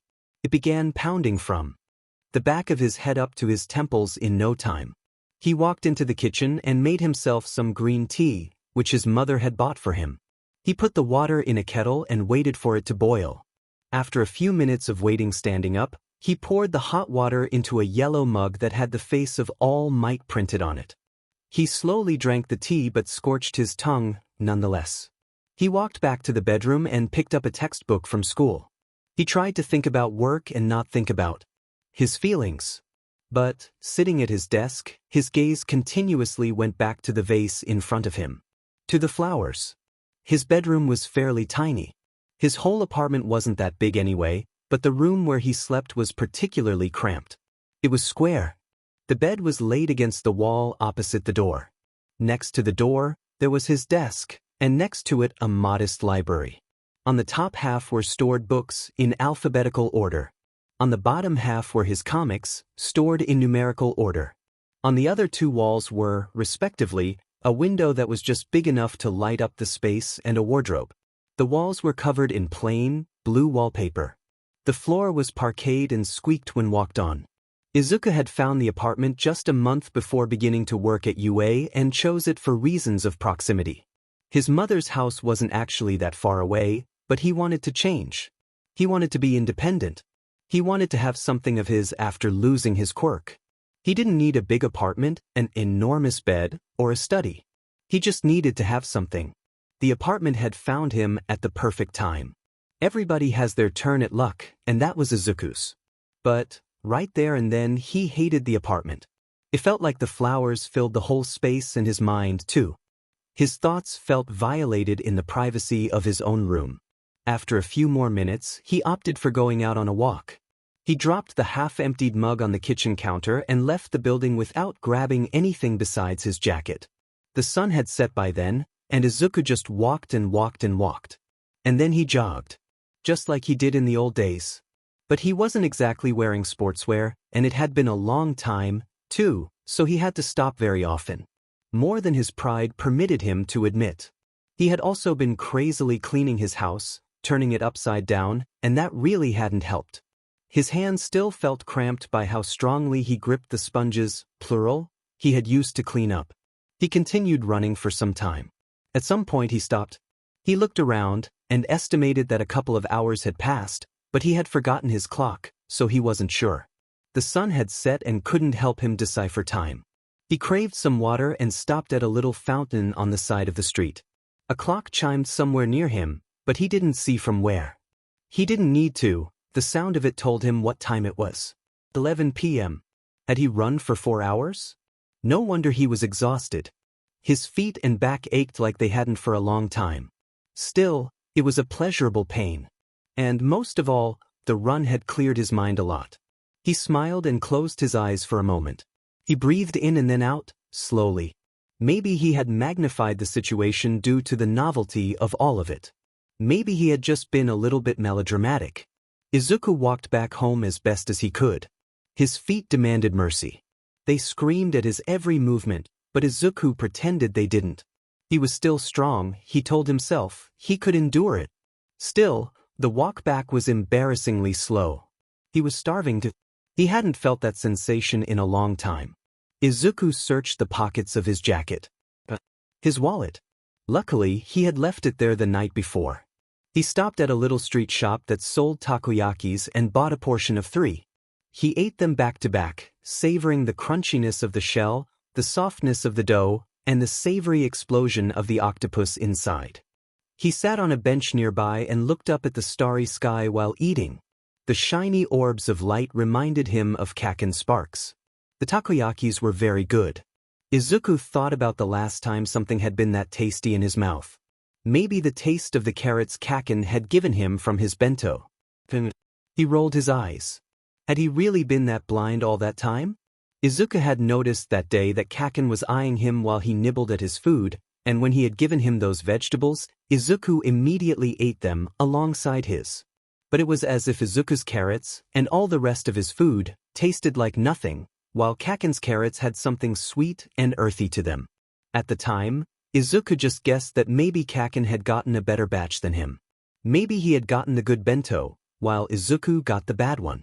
But now he knew. They were better because kaken had given them to him. He rolled his eyes again at the thought.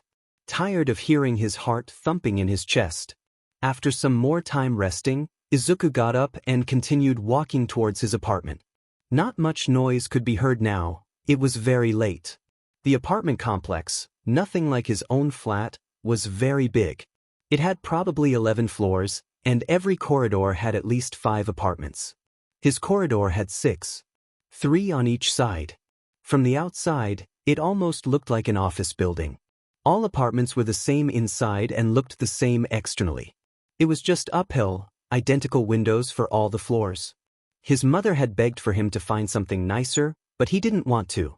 He liked it there.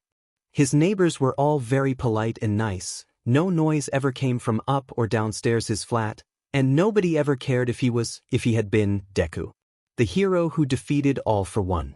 He entered the glass doors of the building entrance and walked up the stairs, despite the pain in his legs and feet. He grabbed the handrail hard and hauled himself up until he got to the third floor. That was when he heard something unusual. A loud, pounding noise. And a voice. "Jagged, open this if a door." Someone was screaming. Someone whose scream he knew all too well. He ran up the last few steps and quickly got to his front door. Kaken was there. His friend looked at him. His eyes were wide open. "Where the F were you?" Kaken hissed.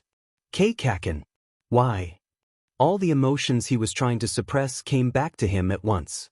His cheeks got undeniably red, and his heart went faster, amplified by the run. Kaken crossed his arms and repeated himself. "Where were you?" "I went running." Izuku looked away, refusing to confront the butterflies in his stomach. "This late?" Kaken asked, but before Izuku could answer, he added, "Then why weren't you answering your phone, dipshit?" Kaken continued. His voice was raspy and angry. But Izuku, in his friend's words, sensed worry too.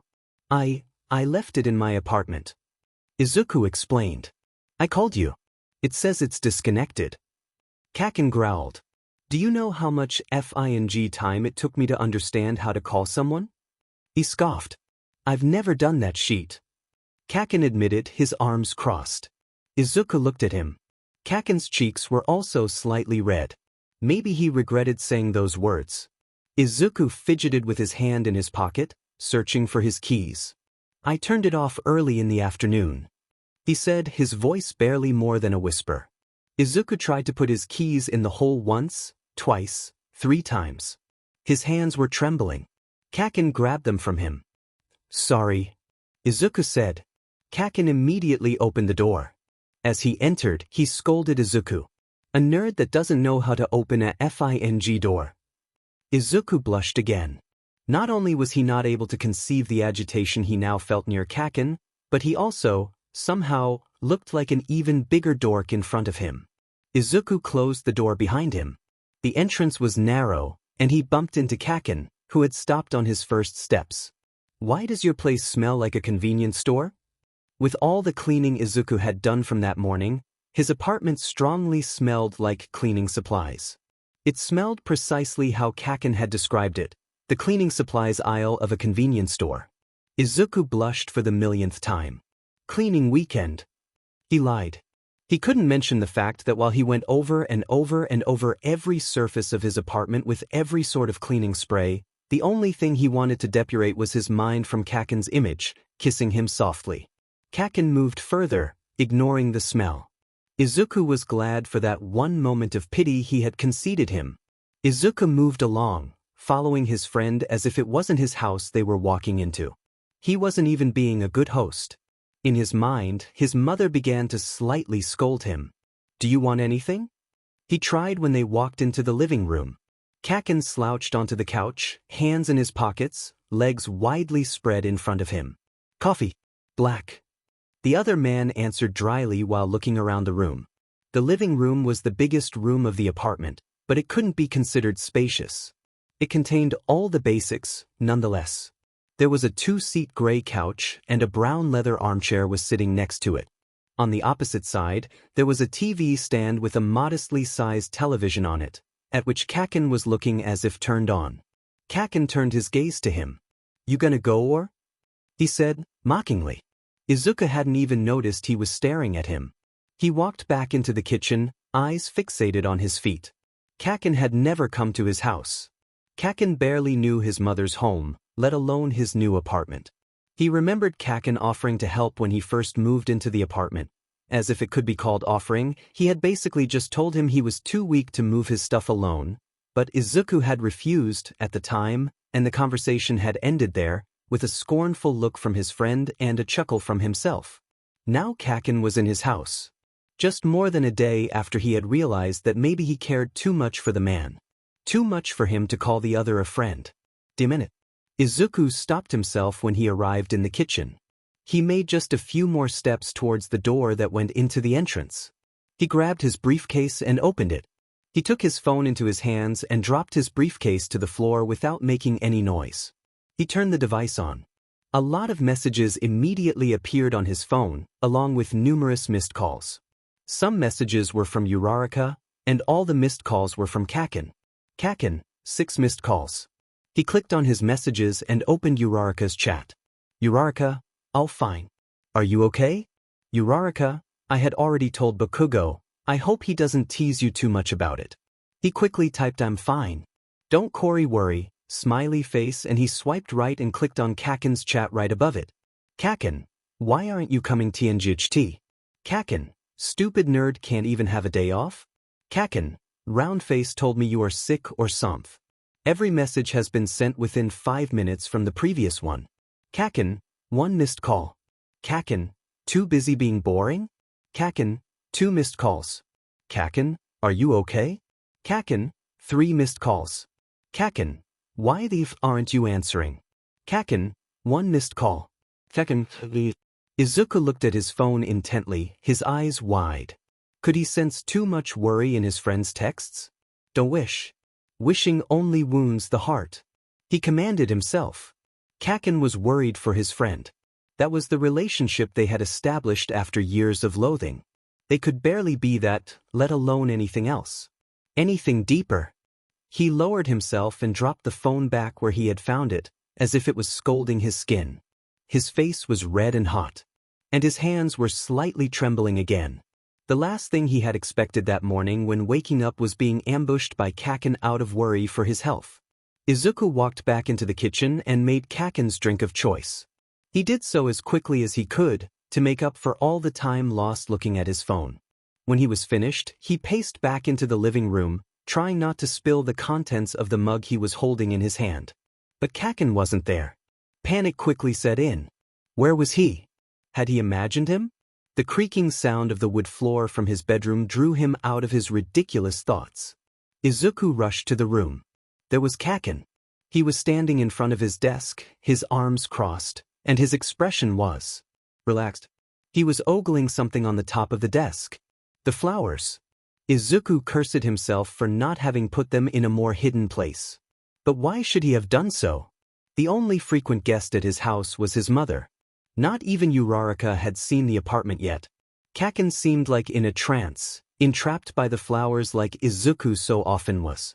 He just looked at them, not even batting his eyes. In one swift movement, Izuku interposed himself between Kaken and the dried blooms. Kaken, as if he hadn't noticed Izuku entering the room just moments before, was startled by the presence of his friend. He widened his eyes and looked away. His cheeks were slightly red. Was Kaken flustered? For what? I thought you would never come back. This house is boring. Kaken said, accentuating the O sound of the word. Izuku couldn't see his expression, as his head was turned towards the window. Your coffee, Izuku said. Kaken finally looked back at him. Their eyes met, and Izuku's heart made a flip. For a moment he felt like throwing up. His cheeks burned. He couldn't believe that just the day before, he had thought he had some kind of heart condition. Maybe he was just dumb. Could Kaken notice the tension Izuku felt? Surely he couldn't. His face was serious as always. Although now that Izuku could look at him better, the skin on his high cheekbones was ever so pink, and his eyes gleamed with something that wasn't there when he had first entered the apartment. Finally, Kaken answered and grabbed the mug from Izuku's hand, and a dark, brown drop fell on the floor. I got so bored waiting for your sorry but to come back that I just wandered in here. Not that I was expecting much. Kaken grinned. His white teeth were menacing, and his comment had the purpose of teasing Izuku, but all the man could feel was agitation. Kaken was in his bedroom. Izuku didn't dare, but he could almost imagine Kaken on the bed, red-faced, hair disheveled. But he couldn't. He shouldn't. He did not dare to. He had to stop himself from. How could he look his friend in the eye after he had had that dream? Now that he was casually imagining him lying down on his bed, red-faced? Izuku looked out the window, away from Kaken. From there, he could see the lights of the city. His apartment had a nice view, at least. But now all those little lights and the shiny stars above them just made him think about Kaken's sparkles again. Why did everything remind Izuku of him? Kaken took a sip from the cup. The content was scorching hot, but Kaken didn't bulge. He drank it as if it were room temperature. This is sheet. Kaken concluded after taking another 2 sips. Izuku finally looked back at him and blushed again. You don't like coffee, don't you? To be honest with himself, Izuku didn't. He preferred less strong drinks, sweetened with at least 2 spoons of sugar. The comment made his blush renew. I don't. I'm sorry. I could make you another. Izuku admitted. Kaken grinned back at the other man. Izuku took a step closer to Kaken to grab the mug back from his friend's grasp, but Kaken retrieved and drank another sip. "Es fine," he said. A deep silence fell between them until Kaken broke it. Are you sick from yesterday? He asked. Yesterday? The fight. Izuku had almost forgotten it. After the infinite string of thoughts that crossed his mind all day long, he had almost forgotten about being nearly choked to death just almost than 42 hours before. Izuku looked at the clock on his bedside table. 1:14 a.m. Izuku grazed his neck with his fingers. No, it's fine. Just a headache. That was the excuse he came up with. It was basically the truth, he had just omitted some of it. He had a headache, but he also didn't want to face Kaken. And now they were alone in his bedroom. His cheeks basically turned magenta. Just wanted to check. I've come all this way for nothing then. Kaken put a hand in his pocket while the other held the cup towards Izuku. Kaken had finished the coffee without Izuku even noticing. So much so for being sheet. Izuku grabbed the cup with both hands, and his fingers grazed Kaken's. Both their hands were full of scars, and the contact was anything but nice. Their hands were callous and bumpy. But Izuku, for a moment, felt in heaven. The day before, Kaken had burrowed his whole arm around Izuku, and now what was barely a touch could send his heart skyrocketing? He had to get Kaken out of there. I'm sorry, Kaken. He apologized and left the room quickly to rinse the cup in his kitchen sink. Luckily, as usual, Kaken instantly got the message without Izuku saying a word. He followed him to the kitchen and went straight for the door in the entryway. See you in a few days, dipshit, he said from the other room. Izuku's head shot straight up. In a few days? He questioned. Kaken chuckled, grinning. For being such a good teacher, you don't even know what goes on in your school, huh? He paused for a moment, and Izuku waited for more information that never came. Kaken had left his apartment, slamming the door behind him. Izuku was left there, his hands wet, his heart pounding, his face puzzled. It didn't take long for Izuku to understand what Kaken was referring to. Well, more than understand, he remembered. There was going to be a sort of festival at the end of the following week, where the students were going to serve food and beverages and set up fair-like games for heroes to engage in. The purpose of the festival was to thank the agencies that already helped and supported UA and to try to attract more of them through good street food and DSPLN from the students. Basically, every professional hero who worked in an agency was invited. So was Kaken, apparently. It had only taken him 10 minutes standing in front of his sick for the event to pop back in his mind. After having cleaned up the mug with still trembling hands, Izuku decided to turn in for the night. It was almost 2 a.m., and he was exhausted. He was sleep-deprived, had only eaten 3 takoyakis the whole day, cleaned his whole house, and jogged like he was 16 again. Despite all the emotions he had felt the whole day, he was a goner the moment his head hit the pillow, finally tucked inside his bed. Of course, despite his tiredness, he tossed and turned all throughout the night. He slept, but just barely enough to call it sleep. Another 2 nights were spent in that state until it was time to work. The whole weekend he hadn't left his apartment. After the scare Kaken had given him, when he found the man pounding at his door, shouting, he was so scared to leave that he just preferred to work inside his room. He had worked and read until his eyes hurt and his eyelids felt heavy. Everything he had felt didn't go away. From time to time, new memories of Kaken popped back in his mind and only corroborated the sensations inside his heart. Every time he had insulted him, eased him, shut him to the ground. Every time he had looked at him with angry eyes, kind eyes, full of hate, then full of tears. He felt all those moments pop up in his mind at the least expected times. When he made the dishes or flipped a page of his notebook, or when he looked helplessly at the flowers. When he showered, when he slept. The rare times he looked at himself in the mirror and caught a glance of his weak, ruined body. If there had been a possibility of Kakin returning his feelings, surely it would have been when he still had his quirk. Now he was a weakling again. A Deku as he had never felt himself to be before. It had been a very depressing Sunday. But it was Monday now, and Izuku knew what Monday meant. Hope sparkled in his heart when he launched himself at his desk as soon as he entered the teacher's room. He hadn't even taken his coat off when he opened the drawer at his desk. Unexpectedly, but certainly, he found another flower in the drawer. The blooms barely fit inside. They were different from all the ones he had found before. He didn't recognize it at first. It had a very long stem, both brown and green, sprinkled with leaves with an almost triangular shape and innocent thorns. Little, delicate white blossoms sprang from half of the stem to the top. Their petals looked so dainty that Izuku was afraid they would be blown away if he so much as breathed near them. But when he picked them up, he realized they were sturdy, and the stem was so long that the top of it, where the majority of the flowers were, curved down. An image popped back in his mind. A seemingly futile interaction between him and Kakin, one day, when they were coming back from a bar. Izuku was drunk. He remembered that much, but nothing more before that moment.